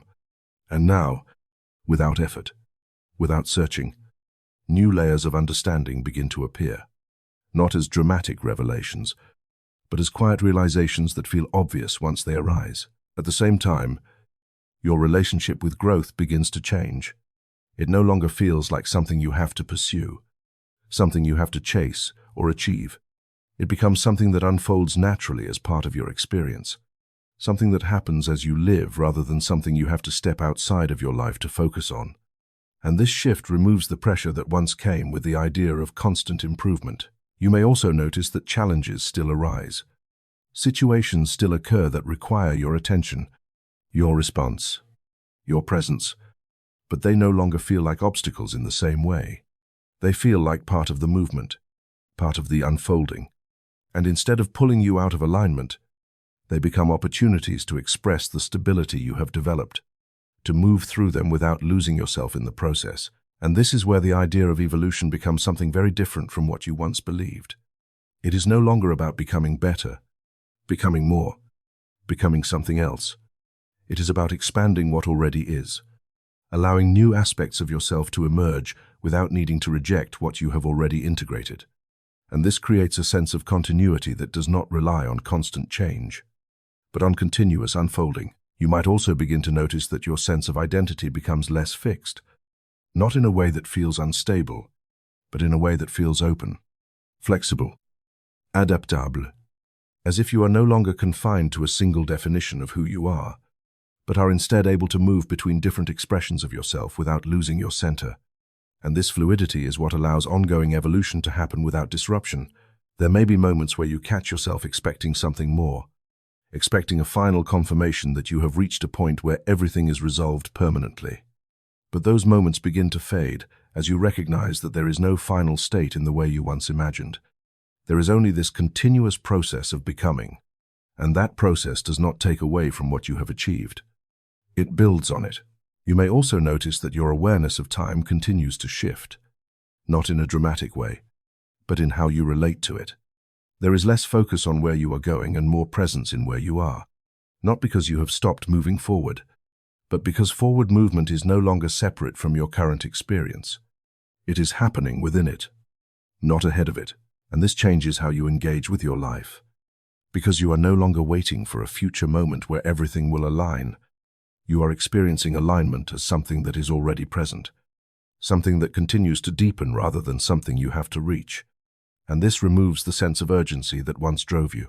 You might also find that your curiosity returns in a different form, not as a search for answers, but as an openness to what is emerging, a willingness to explore without needing to control the outcome. And this curiosity keeps the process alive. It allows you to remain engaged without becoming attached, to continue evolving without feeling like you are leaving something behind. At the same time, there is a deeper sense of responsibility that emerges, not as pressure, not as something imposed on you, but as a natural result of awareness. Because as you become more aware, you also become more conscious of how you move through your life, how you interact with others, how you respond to situations. And this awareness brings a level of intention that was not present before, not because you are trying to be different, but because you can no longer act unconsciously in the same way. And yet, even with this increased awareness, there is still ease, still simplicity, because you are not trying to control everything. You are not trying to perfect every moment. You are simply present, responsive, aligned with what is unfolding. And that alignment is what allows evolution to continue without becoming overwhelming. You may begin to see that everything you have moved through was not leading you to a final state, but preparing you for this way of being, where change is no longer something you resist or chase, but something you move with, something that happens as a natural part of your existence. And this realization shifts everything, because it removes the need to arrive. It removes the idea that there is a point where you will finally be done, finally complete, finally finished with the process. And instead, it shows you that what you have reached is a state where you can continue evolving without losing yourself, without starting over, without breaking what has already been built. So when you look at where you are now, do not see it as the end of a journey. Do not try to define it as a final chapter, because it is not meant to be contained in that way. It is meant to remain open, to remain alive, to continue expanding in ways that you cannot fully predict yet. And that is not something to be uncertain about. It is something to recognize as the natural continuation of everything you have already experienced. A process that does not need to be completed in order to be whole. A movement that does not need to stop in order to be stable. Because what you have stepped into is not a conclusion. It is a different way of existing within the process itself. a way where evolution is no longer something you strive for, but something you live, continuously, quietly, without needing it to be anything other than what it already is becoming.